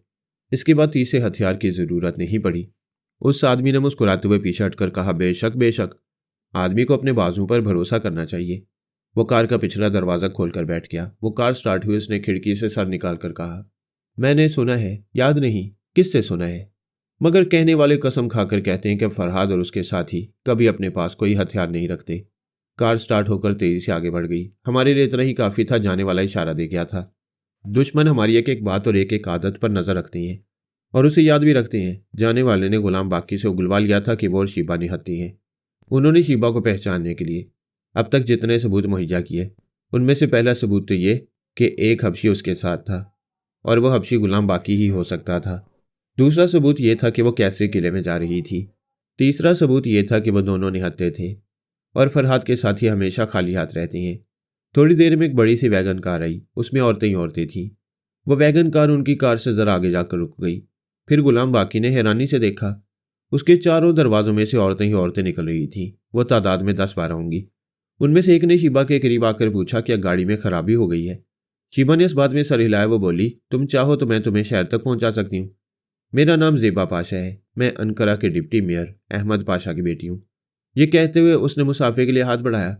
शीबा ने भी उसे मुसाफे करते हुए कहा, सॉरी, मैं यहाँ अपने साथी का इंतजार। वो आगे कुछ न कह सकी।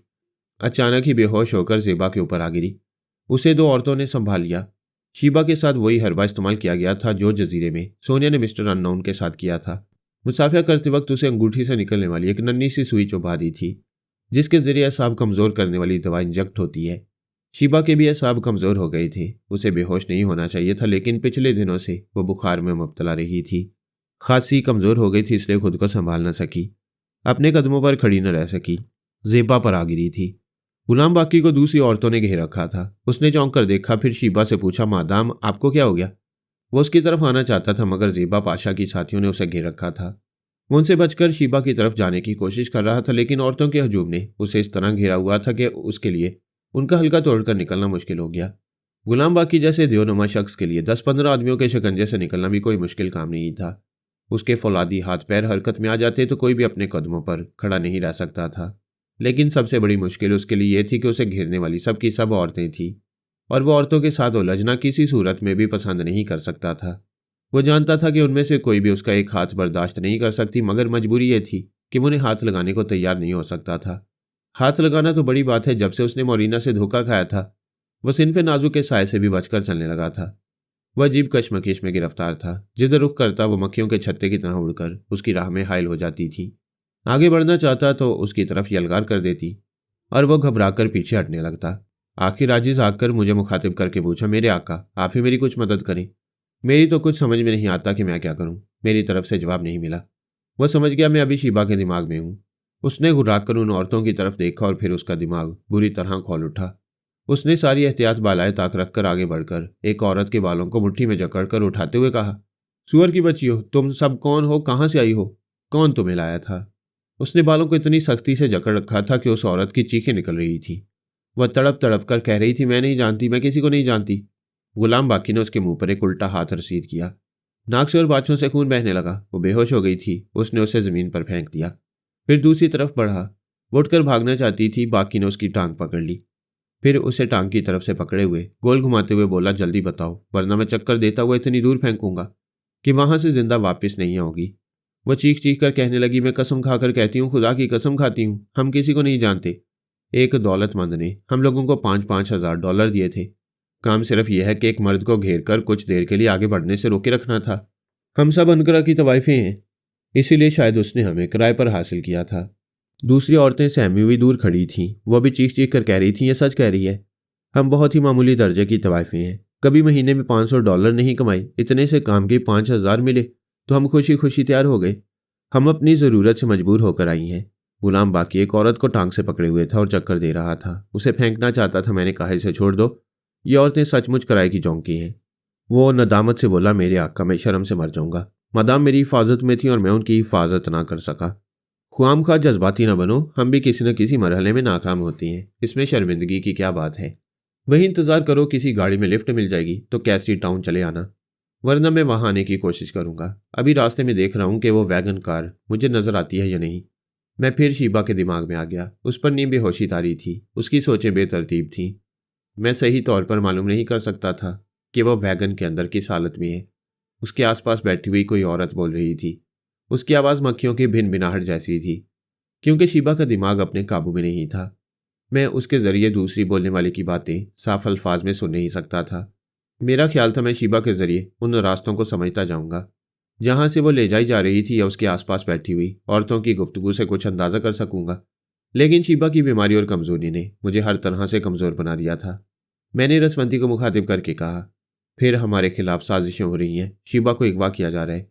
उसने फौरन ही जनाब शेख अल फारिस को मुखातिब करते हुए कहा, मैं आपके दिमाग में रहकर फरहाद से गुफ्तगू कर रही हूँ, फिर एक मुसीबत आ गई है, शिबा को अगवा किया जा रहा है। वह शेख साहब के दिमाग में रहकर मुझसे बोली, क्या सुराग लगा सकते हो कि ऐसा कौन कर रहा है? मैं हर तरह से मजबूर हूँ। शिबा पिछले दिनों से बीमार रही है, फिर उसे साबित तौर पर कमज़ोर बनाया गया है। वो अपने आप में नहीं है, उस पर नीम बेहोशी तारी है। उसका दिमाग हमें किसी तरह भी गाइड नहीं कर सकेगा। तुम जनाब शेख साहब से मशवरे करो, शिबा के पास आती जाती रहो, शायद कुछ देर में उसकी तबीयत संभल जाए। मैं आर्मर से मुखातिब हो रहा हूँ। मैंने उसे मुखातिब किया, उसे शिबा के मुतल्लिक बताया। उसने परेशान होकर कहा, यह टेलीपैथी हमारे लिए अज़ाब जान है। जब तक ये इल्म साथ रहेगा दुश्मन कभी हमें चैन से बैठने नहीं देंगे। मैं अब शिबा के पास आता जाता रहूंगा, तो मुझे गाइड करते रहो कि इस सिलसिले में क्या करते रहना चाहिए। मैं इसी हाईवे पर कार ड्राइव करता चला जा रहा था, हत्ता कि गुलाम बाकी के पास पहुंच गया। मुझे रास्ते में वो वैगन नजर नहीं आई। इसका मतलब यही था कि उन्होंने रास्ता बदल दिया है। बाकी ने स्टीयरिंग सीट संभाली। मैं उसके साथ बैठ गया, फिर कहा, वापस चलो, हम देखेंगे कि हाईवे से कितने रास्ते मुख्तलिफ सिमत गए हैं। जब तक शिबा की तबीयत नहीं संभलेगी हमें इसी रास्ते पर भटकना होगा। रसवंती ने मुखातिब किया, फरहाद, जनाब शेख साहब कह रहे हैं कि शिबा का पता चल ही जाएगा कि उसे कहाँ ले जाया जा रहा है। पहले ट्रांसफार्मर मशीन की खबर लो, उसे वहां से हटा दो। अच्छी बात है, मैं सुपर मास्टर के पास जा रहा हूँ। उधर जाने से पहले मैंने फिर एक बार शिबा के दिमाग में पहुंच कर देखा। अब उसके जरिए हेलीकॉप्टर की आवाज़ सुनाई दे रही थी। उसके दिमाग में रसवंती कह रही थी, शिबा अपने आप को संभालो, होश में आओ, हमें गाइड करो। देखो, हेलीकॉप्टर की आवाज़ सुनाई दे रही है।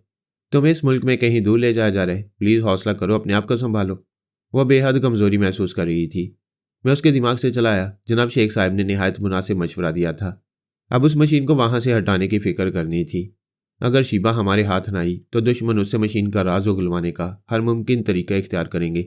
फी ज़माना सबसे आसान तरीका तनवीमी अमल होता है, जिसके ज़रिए अंदर की छुपी हुई बात जुबान पर लाई जाती है।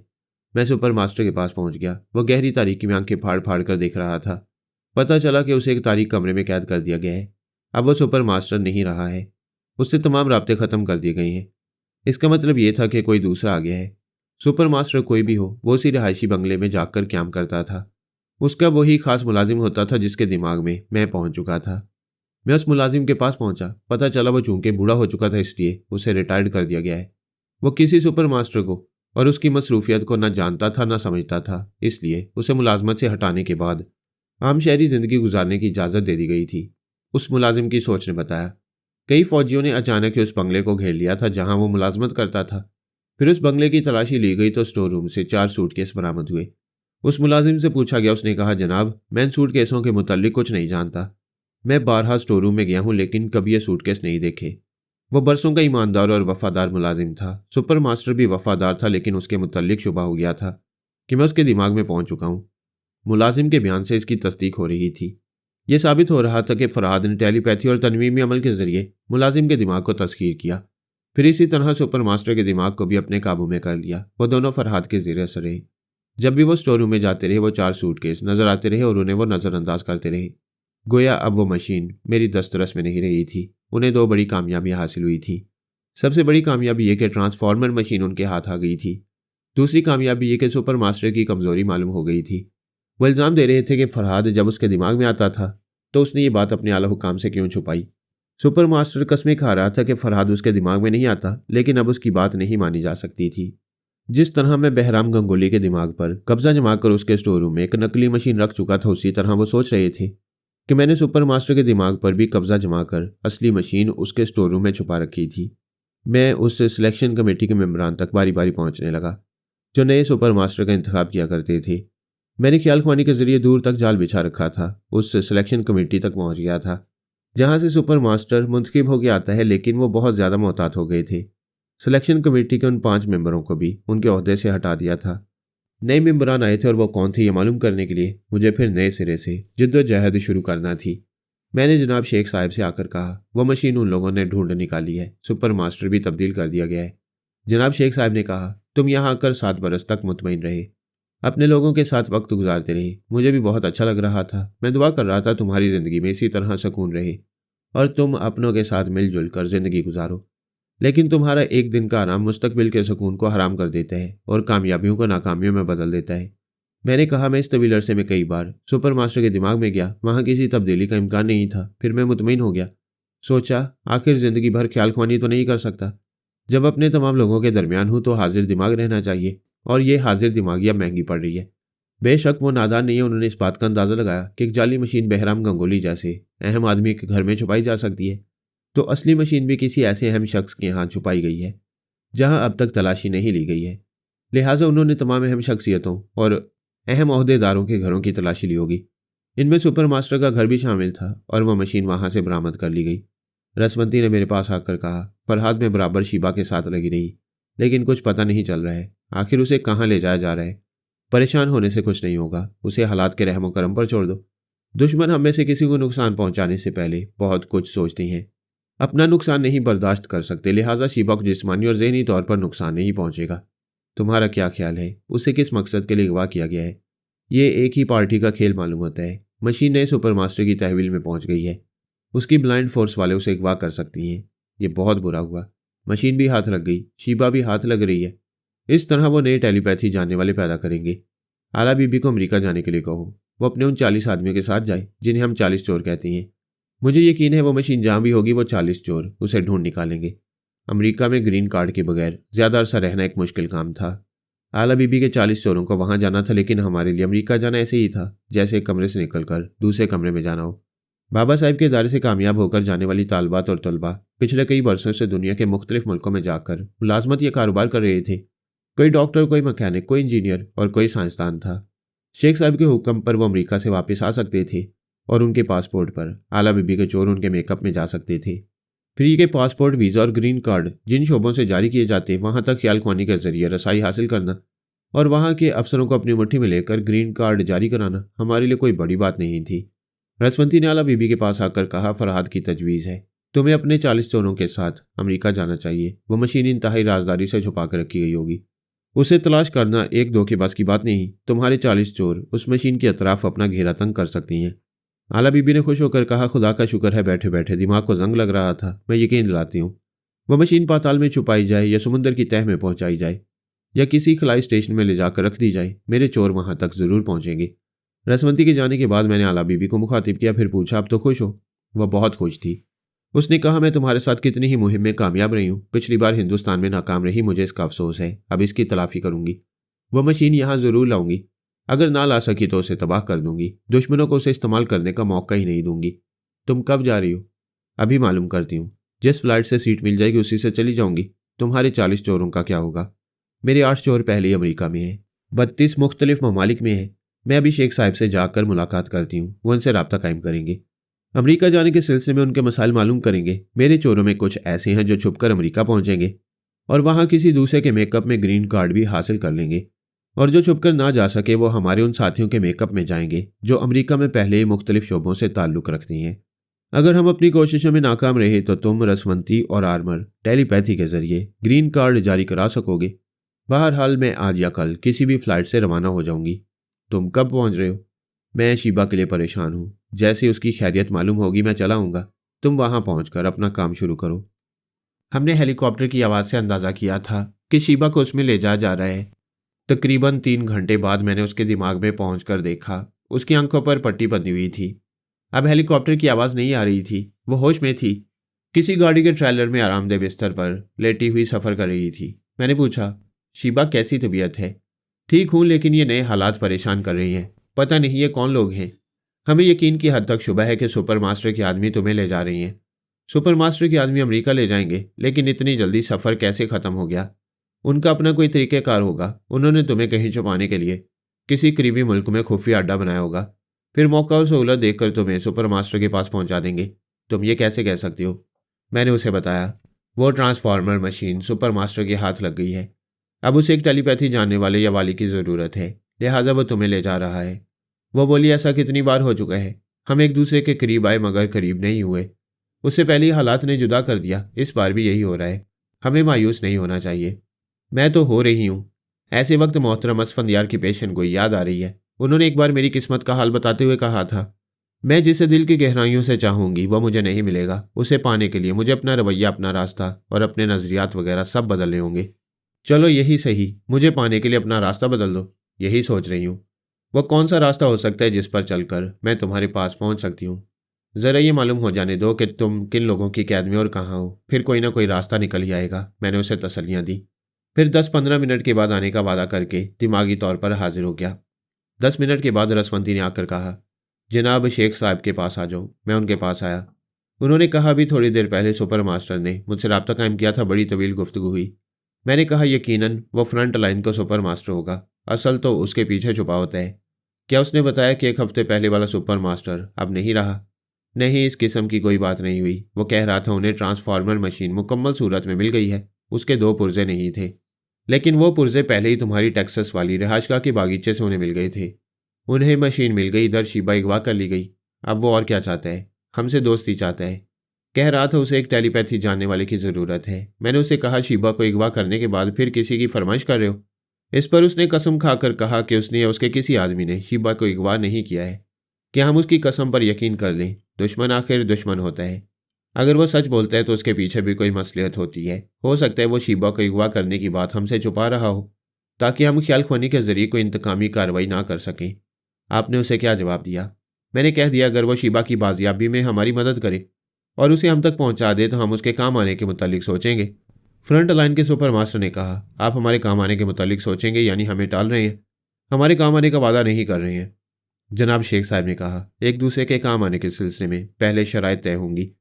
इस बात का यकीन दिलाया जाएगा कि जो टेलीपैथी जानने वाला तुम्हारे काम आएगा उसे कोई नुकसान नहीं पहुंचेगा, और तुम्हारी ट्रांसफार्मर मशीन हमारी नज़रों में आएगी तो हम ख्याल ख्वानी के जरिए कोई चक्कर नहीं चलाएंगे। इसके बाद हम काम आने का वादा करेंगे। तो फिर अब ये सारी बातें तय हो सकती हैं। अभी हम शीबा के लिए परेशान हैं, उसकी बाजियाबी चाहते हैं। क्या तुम उसका सुराग लगा सकते हो?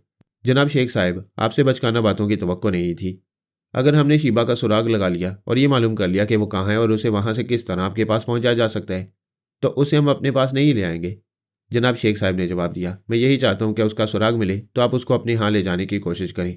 ओह, अब आपकी बात समझ में आई। आप हमें उन्हें अगवा करने वालों से टकराना चाहती हैं और हमारे टकराव से फ़ायदा उठाना चाहती हैं। हम देखेंगे कि आप हमसे किस तरह फ़ायदा उठाती हैं। जनाब शेख साहब मुझे सुपर मास्टर की बातें तफसील से सुना रहे थे। मैंने कहा, जब तक शीबा के मुतालिक मालूम नहीं होता कि वो कहाँ है, उस वक्त तक मैं सुपर मास्टर की तरफ नहीं जा सकूंगा। मैंने फिर शीबा की खबर ली। अब उसकी आंखों से पट्टी हटा दी गई थी। एक आदमी उसका मुआयना करने के बाद उसके लिए नुस्खा तजवीज़ कर रहा था। मैंने पूछा कि इस मकान की बनावट से, डॉक्टर के लिबास या इसके हुलिये से अंदाज़ा कर सकती हो कि तुम्हें कहाँ ले जाकर रखा गया है? अभी थोड़ी देर पहले मेरी आंखों से पट्टी खोली गई तो मैंने खुद को इस बेडरूम में पाया। डॉक्टर यहाँ मौजूद है। उसके साथ एक आदमी ज़रा दूर खड़ा हुआ है। ये लोग खामोश है, अपनी आवाज़ नहीं सुना रहे हैं। डॉक्टर से कहो तुम बाहर टहलना चाहती हो, अंदर हवस हो रहा है, तबीयत घबरा रही है। शीबा ने यही बात डॉक्टर से कही। दूर खड़े हुए शख्स ने करीब आकर एक कागज़ पर कुछ लिखा, फिर उसे शीबा की तरफ बढ़ा दिया। मैंने शीबा के जरिए पढ़ा। उसमें लिखा था, मादाम आपको आराम की ज़रूरत है, लिहाजा कमरे में रहना चाहिए। आपकी इतला के लिए अर्ज़ है, इस बंगले के तमाम दरवाज़ों और खिड़कियों पर कीलें ठोंक दी गई हैं। आप बाहर का मंजर नहीं देख सकेंगी। यह एक वीरान इलाका है। इस बंगले के आसपास से कोई नहीं गुजरता। आप किसी की आवाज़ भी नहीं सुन सकेंगी। आपसे गुजारिश है, अपनी सेहत का ख्याल रखें। डॉक्टर की तजवीज़ करदा दवाएं इस्तेमाल करें और खूब खा पी कर अपनी जान बचाएं। वो चले गए। थोड़ी देर बाद उसके लिए दवाएं आ गईं। खाने के लिए ताज़ा फल और पीने के लिए दूध, ओवल्टीन लाकर रख दिया गया। फिर ये तमाम चीज़ें लाने वाले बाहर चले गए। दरवाजे को बाहर से बंद कर दिया गया। मैंने कहा, फ़िलहाल यही बेहतर है। फिक्र और परेशानी छोड़ दो, खूब खाओ पियो, दवाएं इस्तेमाल करो। तुम्हारी ख्याल खोनी की सलाहियतें वापस आना चाहिए। मैं भी यही चाहती हूँ। टेलीपैथी के बगैर यूं लग रहा है जैसे हथियार के बगैर दुश्मनों के निर्गे में हूँ। वो कुछ खाने के लिए उठकर बैठ गई। सामने ही एक कद्दे आदम आईना था। उस पर नज़र पड़ते उसने चौंक कर अपने चेहरे को छूते हुए कहा, ओह फरहाद, इन लोगों ने मेरा मेकअप उतार दिया है। मुझे असली चेहरे के साथ देख रही हैं। ये तो होना ही था। आर्जी मेकअप बड़ी आसानी से उतर जाता है। तुम आराम करो, मैं आधे घंटे बाद आऊँगा।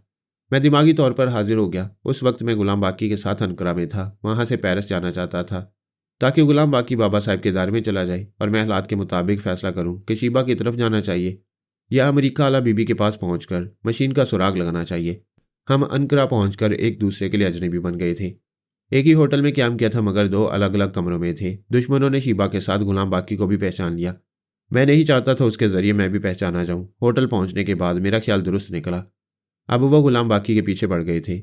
अगर उन्होंने होटल में उसे देखा था तो वो तन्हा उनकी नज़रों में आया होगा, और अगर हाईवे से ताकुब किया होगा तो फिर मुझे भी अपनी नज़रों में रखा होगा। बाकी ने रात के 9 बजे टेलीफोन के जरिए रब्ता कायम किया। फिर कहा, मेरे आका, मैं महसूस करूँ मेरी निगरानी हो रही है। फिक्र न करो, मैं थोड़े थोड़े वक्फे से रब्ता कायम करूँगा। वो होटल के दूसरे कमरे से बात कर रहा था। मैंने रिसीवर रख दिया। उसी वक्त दरवाजे पर दस्तक हुई। मैंने पूछा, कौन है? एक नुस्वानी आवाज़ सुनाई दी, जनाब, रूम सर्विस। मैं फ़ौरन उसके दिमाग में पहुंच गया। वह दरवाजे के बाहर तनहा खड़ी हुई थी। मैंने खाने का ऑर्डर दिया था। वो एक ट्रॉली में खाना लेकर आई थी। मैंने दरवाज़ा खोल दिया। वो ट्रॉली को धकेलती हुई कमरे में आई। इस दौरान मैं उसके ख्यालात पढ़ता रहा। वो किसी की आलाकार नहीं थी। एक सीधी सादी सी जवान और खूबसूरत औरत थी। एक बच्चे की माँ थी। उसका शौहर उसे छोड़कर कहीं चला गया था। वो होटल में मुलाजमत करके इज्जत आबरू के साथ अपनी ज़िंदगी गुजार रही थी। इस होटल में ज़्यादातर ऐश परस्त लोग आते थे। वहाँ काम करने वालों ने उसे बड़ी बड़ी पेशकशें की थी, लेकिन उनकी कोई तरकीब उसे भटका ना सकी थी। उसने खाने की ट्रॉली मेज़ और सोफे के दरमियान लाकर पूछा, सर, एनी सर्विस? मैंने पूछा, तुम्हारी ड्यूटी कब ख़त्म होती है? ड्यूटी ख़त्म हो चुकी है। मेरी जगह एक लड़की आई है, वो अभी लिबास तब्दील कर रही थी। मैंने सोचा आपने देर से ऑर्डर दे रखा है, लिहाजा मैं ही खाना पहुँचा दूँ। जब ड्यूटी ख़त्म हो चुकी है तो आओ सामने बैठो, मेरे साथ खाना खाओ। सॉरी सर, मैं मुलाजम हूँ, आपके साथ बैठकर नहीं खा सकती। ड्यूटी ख़त्म होने के बाद तो मुलाजमा नहीं रही। फिर भी मैं किसी अजनबी के साथ नहीं बैठती। यह अजनबियत ख़त्म हो सकती है। नहीं जनाब, मैं उन लड़कियों से नहीं हूँ, आप गलत समझ रहे हैं। हाँ, दरअसल समझ की बात है, मर्द ही गलत समझता है। अगर वो चाहे तो सही रिश्ता कायम कर सकता है। अगर मैं तुम्हें बहन बना लूँ तब भी तुम मेरे साथ नहीं खाओगी। उसने चौंक कर देखा, फिर घबरा कर पीछे हट गई। मैंने हैरानी से पूछा, क्या हुआ? क्या तुम्हें बहन का रिश्ता पसंद नहीं? उसने इनकार में सर हिलाया, नहीं नहीं, मुझे बहन ना कहना। मर्द की जुबान से बहन का रिश्ता एक गाली सा लगता है। ये क्या कह रही हो? बहन भाई का रिश्ता तो बहुत मुकद्दस होता है। वो चीख कर बोली, नहीं होता, सब फ्रॉड होता है। वो मेरी ज़िंदगी में आया था, पहली बार उसने भी मुझे बहन कहा था। भाई बनकर मेरा एतमाद हासिल किया। फिर उसने एक रात मेरी मजबूरियों से फ़ायदा उठा लिया। अब मैं लोगों को यही बताती हूँ कि मेरी शादी हो चुकी है। मेरा आदमी बैरून मुल्क काम करने गया है। आज मेरा बच्चा 5 बरस का हो चुका है। वो पूछता है, मामा, दुनिया के तमाम बच्चों के बाप होते हैं, मेरे पापा कहाँ हैं? मैं उसे क्या जवाब दूँ? तुम मर्द किसी मासूम लड़की पर जाल फेंकने के लिए गलत रिश्ता क्यों कायम करते हो? नहीं नहीं, मुझे बहन न कहना, मुझे गाली ना देना। ये गाली तुम्हें भी पड़ेगी। वो तेजी से चलती हुई गई। दरवाजे को एक झटके से खोला, फिर बाहर चली गई। मैं खाली दरवाजे को देखता रह गया। 1 मिनट तक याद नहीं रहा कि मैं उसे ख्याल खुआनी के जरिए वापस बुला सकता हूँ।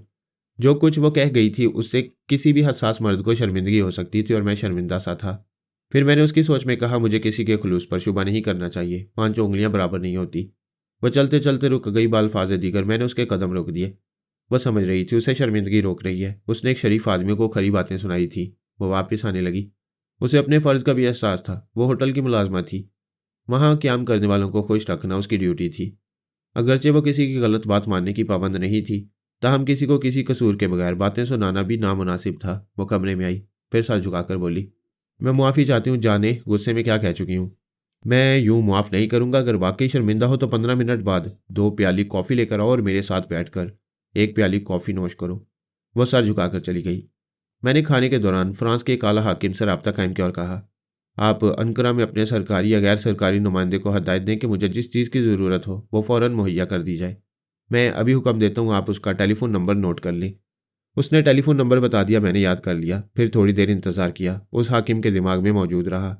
वो हॉटलाइन पर अपने अंकारा के एक नुमाइंदे को हदायत दे रहा था कि मिस्टर फराद पहले टेलीफोन पर गुफ्तगू करेंगे, फिर तुम्हारे दिमाग में आकर बोलेंगे। वो जो भी हुक्म दे उसकी फ़ौरन तामील की जाए।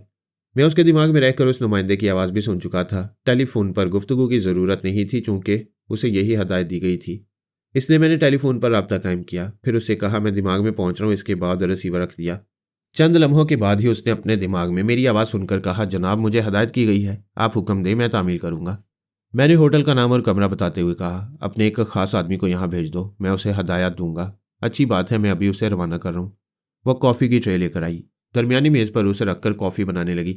मैं उसके मुतल्लिक बहुत कुछ मालूम कर चुका था। फिर भी मैंने पूछा, तुम्हारा नाम क्या है? वाइस्तगी से बोली, समीना। समीना, अगर तुम्हें अचानक कहीं से दौलत मिल जाए तो क्या करोगी?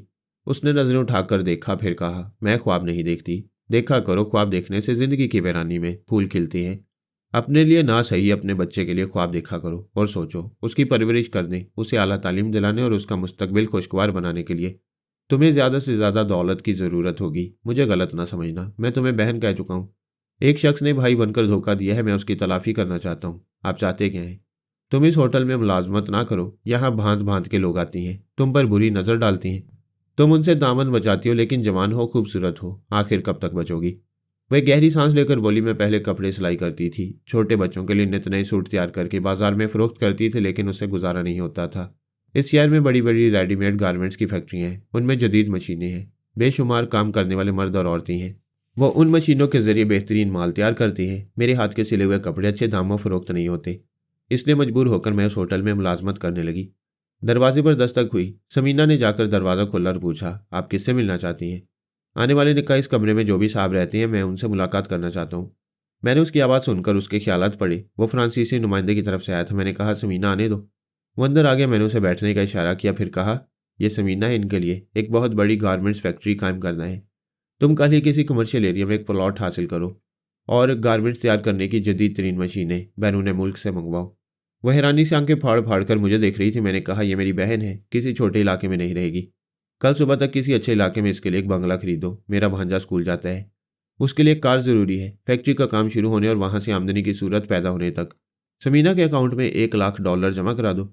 फैक्ट्री कायम करने की तमाम जिम्मेदारी तुम पर है। तुम समीना से मशवरे लेते रहोगे और उसके मुताबिक काम करते रहोगे। वह धब से सोफे पर बैठ गई। उसे यकीन नहीं आ रहा था कि वो जो कुछ सुन रही है सच है। उसे ये ख्वाब सा लग रहा था। फिर उसने कहा, जनाब, क्या आप मेरा मजाक उड़ा रहे हैं? मैंने कहा, तुम अपने घर का पता बताओ। मैं नहीं बताऊंगी, तुम बताओगी। मैंने उसके दिमाग में पहुंचकर उसे बोलने पर मजबूर किया। वो पता बताने लगी। आने वाला शख्स उसे नोट करने लगा। फिर मैंने कहा, तुम जाओ और जो हदायत मैंने दी है उन पर अमल करना शुरू कर दो। वो मुझे सलाम करके चला गया।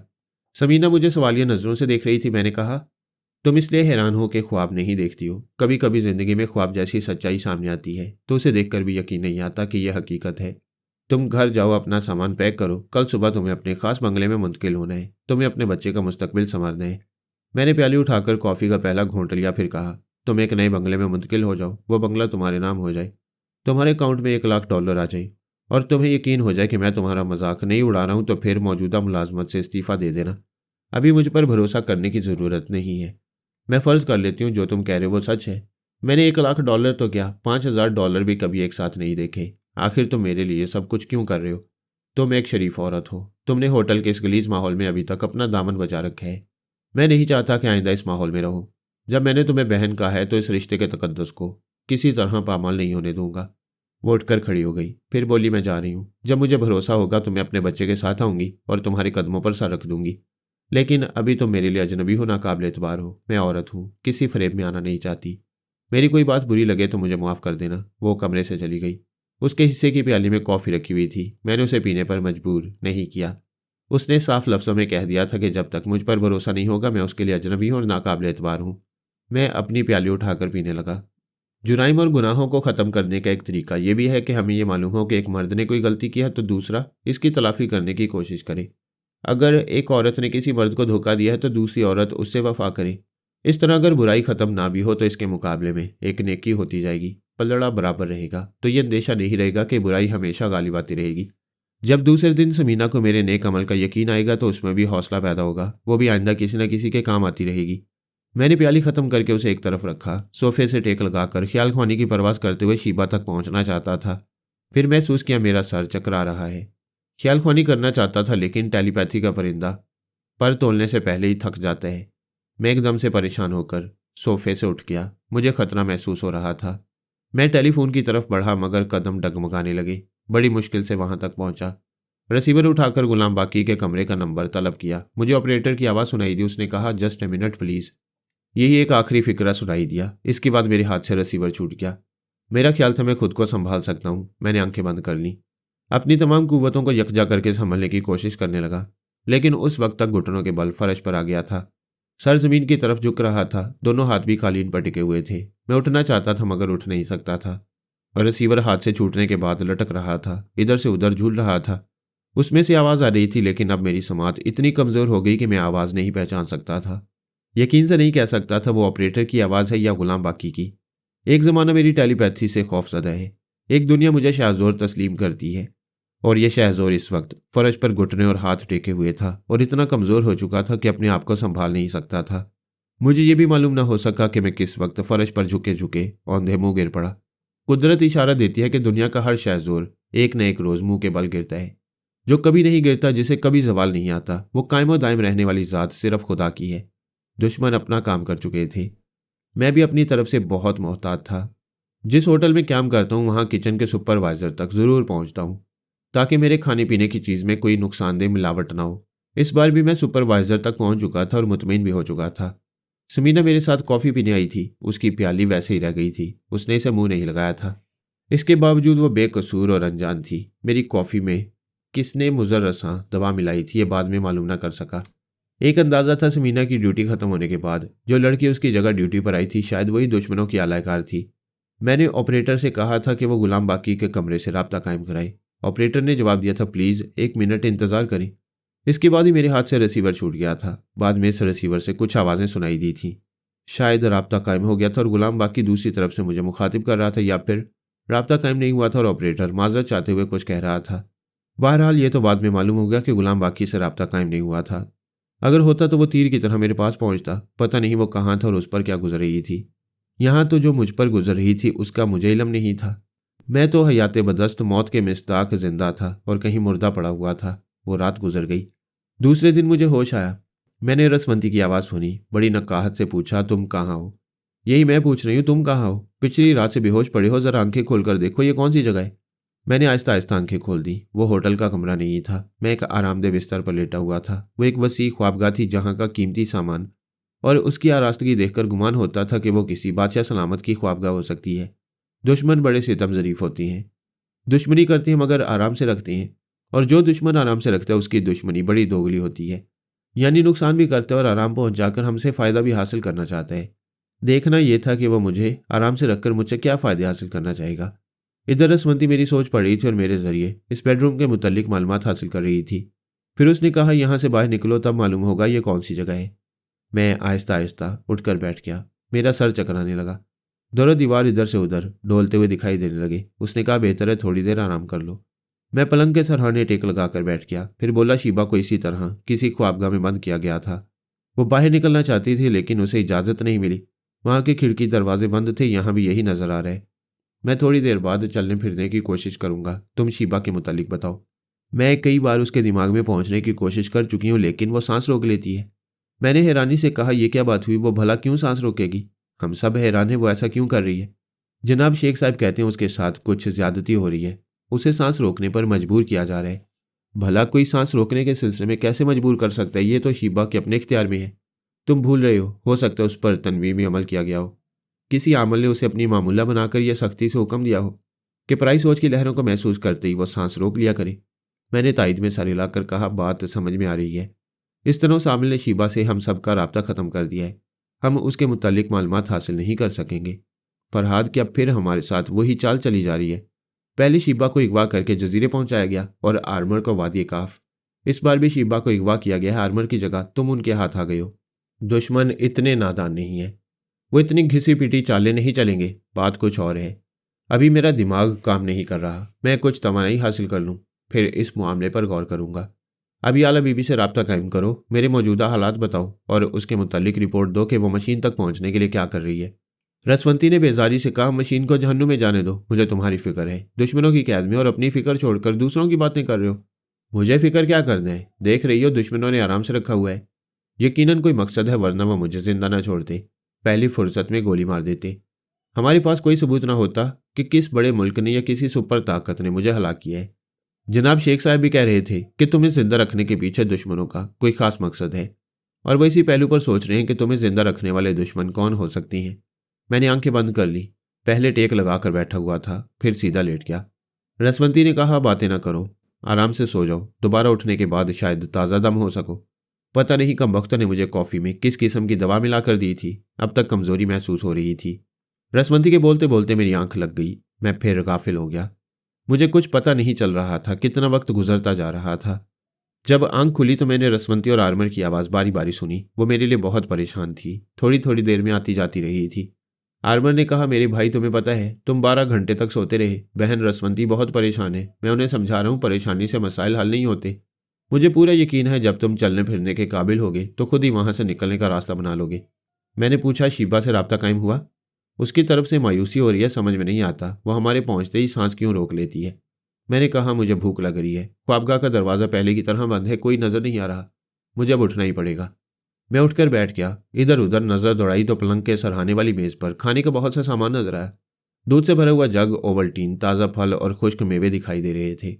मैंने फौरन ही एक गिलास में दूध डालकर 2 घूंट पिया, फिर उसमें ओवल्टीन हल किया। इसके बाद एक सेब उठाकर चबाते हुए एक 2 घूंट पीने लगा। रसवंती कह रही थी, खुदा का शुक्र है तुम्हें खाने को मिल रहा है, यकीनन अब तवानाई बहाल होगी। मेरे खाने के दौरान ख्वाबगाह का दरवाज़ा खुला। तकरीबन 24 घंटे बाद मैंने 2 आदमियों की सूरतें देखी थीं। एक के मुंह पर पट्टी बंधी हुई थी, आंखों पर स्याह चश्मा था। दूसरे ने ख्वाबगाह में दाखिल होते ही कहा, हेलो मिस्टर फरहाद, कैसी तबीयत है? देखो हमें तुम्हारा कितना ख्याल है। तुम्हारे जैसे शहजोर को कमज़ोर देखकर डॉक्टर ले आया हूँ।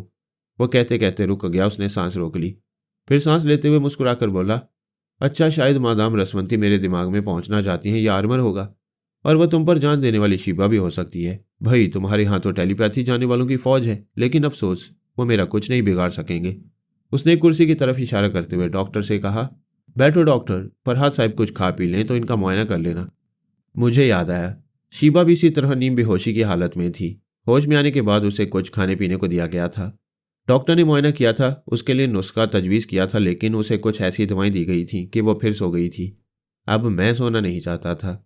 मैंने ओवल्टीन का एक गिलास ख़त्म करने के बाद कहा, मैं बिल्कुल ठीक हूँ, मुझे किसी डॉक्टर या दवा की ज़रूरत नहीं। तुम हमारे मेहमान हो, तुमसे ज़्यादा हम जानते कि तुम्हें किस चीज़ की ज़रूरत है। डॉक्टर की दवाएं तुम्हें इस्तेमाल करना चाहिए। क्या तुम ज़बरदस्ती इस्तेमाल कराओगे? मेरी क्या मजाल के फरहाद जैसी हस्ती से कोई बात मनवाने के लिए जबर करूं? मैंने उसे टटोलती हुई नज़रों से देखा, फिर पूछा, क्या शीबा तुम लोगों की कैद में है?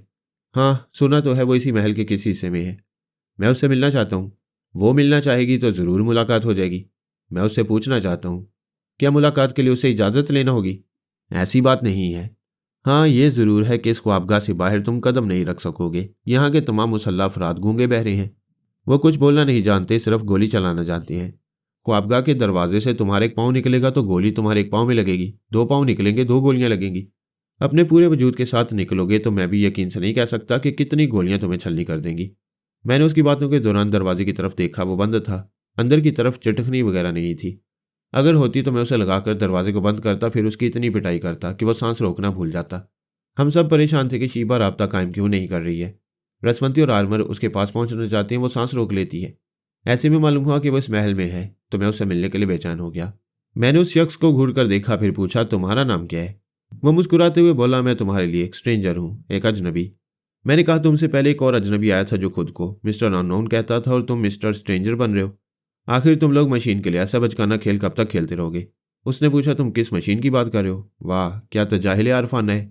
आज दुनिया का हर मुजरिम ट्रांसफार्मर मशीन के मुतल्लिक जानता है, और तुम मुझसे पूछ रहे हो? मिस्टर फरहाद, हमें किसी मशीन से दिलचस्पी नहीं।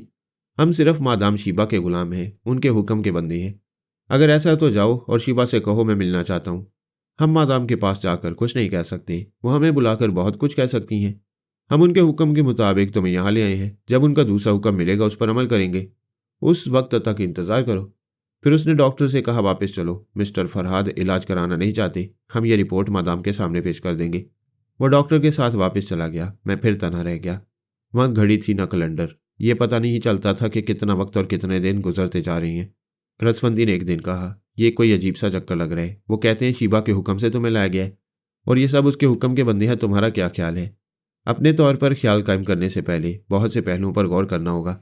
यह ख्वाबगाह बहुत वसी और ईज़ है, बिल्कुल शाहाना तर्ज की है। सोचने की बात यह है कि पहले शीबा के पास कोई महल नहीं था, उसके अहकामात की तामील करने वाले गुलाम नहीं थे। शीबा इस महल में अपनी मर्जी से नहीं आई थी। हालात हमारे सामने हैं। उसे जबरन अगवा किया गया। आखिरी बार जब मैं उसके दिमाग में था तो मैंने उसे जिस्मानी और जहनी तौर पर बेहद कमज़ोर और मजबूर पाया। वो ख्याल ख्वाने के काबिल नहीं थी, सांस भी नहीं रोक सकती थी। रसवंती ने कहा, और अब यही शीबा हमारे आने पर सांस रोक लेती है। आखिर वो ऐसा क्यों कर रही है? क्या उसकी नीयत पहले से यही थी कि वो एक दिन हमारा साथ छोड़ देगी? पहले भी हम उसकी मर्जी के बगैर उसके दिमाग में नहीं जाते थे। वो सांस रोक लेती थी, फिर हमें आने जाने की इजाज़त देती थी। हो सकता है उसने अंदर ही अंदर चुपके अपने वफादार बनाए हो, ये महल खरीदा हो। यह बहुत मुमकिन है जिन दिनों वो तिलबैब में रह रही थी उन दिनों वहाँ अपनी कौम के लोगों से कोई समझौता कर लिया हो। ये भी हो सकता है इस वक्त भी वो तुम्हारे साथ अपने मुल्क के किसी शहर में हो। क्या ऐसा नहीं हो सकता कि उसने खुद को अगवा कराने का ड्रामा प्ले किया हो और इसके बाद तुम्हें भी अगवा करा लिया हो? रसवंती होने को तो बहुत कुछ हो सकता है, मगर हमें जल्दबाजी में शीबा के खिलाफ नहीं सोचना चाहिए। पहले देखना चाहिए कि वो कल क्या थी, आज क्या है और आइंदा क्या करना चाहती है। तुम नहीं मानोगे, लेकिन मैं कहती हूँ वो अपना यहूदी रंग दिखा रही है। यहूदी कौम में भी माएँ होती हैं, उन माओं के सीने में भरपूर ममता होती है। क्या तुम ये भूल सकते हो कि उसने हमारे पारस को कैसी भरपूर ममता दी है? उसे कितनी मेहनत से हीरे की तरह तराशा है। मैं मानती हूँ सिर्फ यहूदी कौम में नहीं, दुनिया की हर कौम में माएँ होती हैं और उनके सीनों में भरपूर ममता होती है। लेकिन एक बात याद रखो, हर माँ के दिल में सिर्फ अपनी औलाद के लिए ममता होती है। वो दूसरे बच्चों से जरूर प्यार करती है, लेकिन जब आजमाइश की घड़ी आती है तो ममता का पलड़ा अपने बच्चे की तरफ झुकता है। शीबा की अपनी कोई औलाद नहीं है तो हो जाएगी। तुम्हारे बेटे ने उसके सीने में ममता का रंग भर दिया है, अब वो तुमसे अपना बेटा जरूर चाहेगी।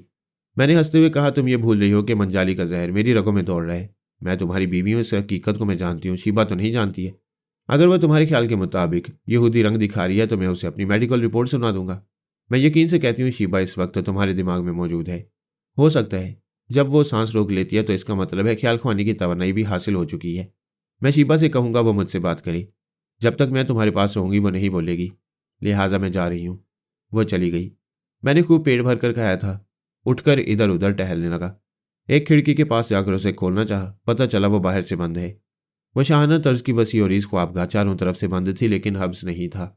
एयर कंडीशनर लगा हुआ था। मेरा दिमाग सोचने समझने के काबिल हो रहा था। इस एयर कंडीशनर को देखते ही ख्याल आया कि मैं अफ्रीका या मशरिक़ वस्ता के किसी मुल्क में हूँ। यूरोप के तमाम मुल्कों में अच्छी खासी सर्दी पड़ रही थी। जहाँ मुझे पहुँचाया गया है वो कोई गर्म खित्ता है, इसीलिए एयर कंडीशनर की ज़रूरत पेश आ रही है। मैंने चौंक कर शीबा की आवाज़ सुनी। वो मेरे दिमाग में कह रही थी, तुम ठीक सोच रहे हो, इस खित्ते में गर्मी पड़ रही है। मैंने मुस्कुरा कर कहा, मैं ये भी ठीक सोच रहा था कि तुम मेरे दिमाग में बहुत पहले से हो। क्या मैं पूछ सकता हूँ, तुम ये आंख मचोली क्यों खेल रही हो? मैं पहली बार उस वक्त तुम्हारे दिमाग में आई जब रसवंती से बातें कर रहे थे। मैंने सोचा मियाँ बीवी के दरमियान मुदाखलत नहीं करना चाहिए, इसलिए वापस चली गई। हम तुम्हारी जिक्र कर रहे थे, तुम्हें वापस नहीं जाना चाहिए था। मेरे मुतल्लिक तुम्हारी शरीके हयात की राय बहुत ही ख़राब है। जो मेरे मुतल्लिक अच्छी राय ना रखता हो या ना रखती हो, मैं उसकी मौजूदगी में कुछ बोलना नहीं चाहती।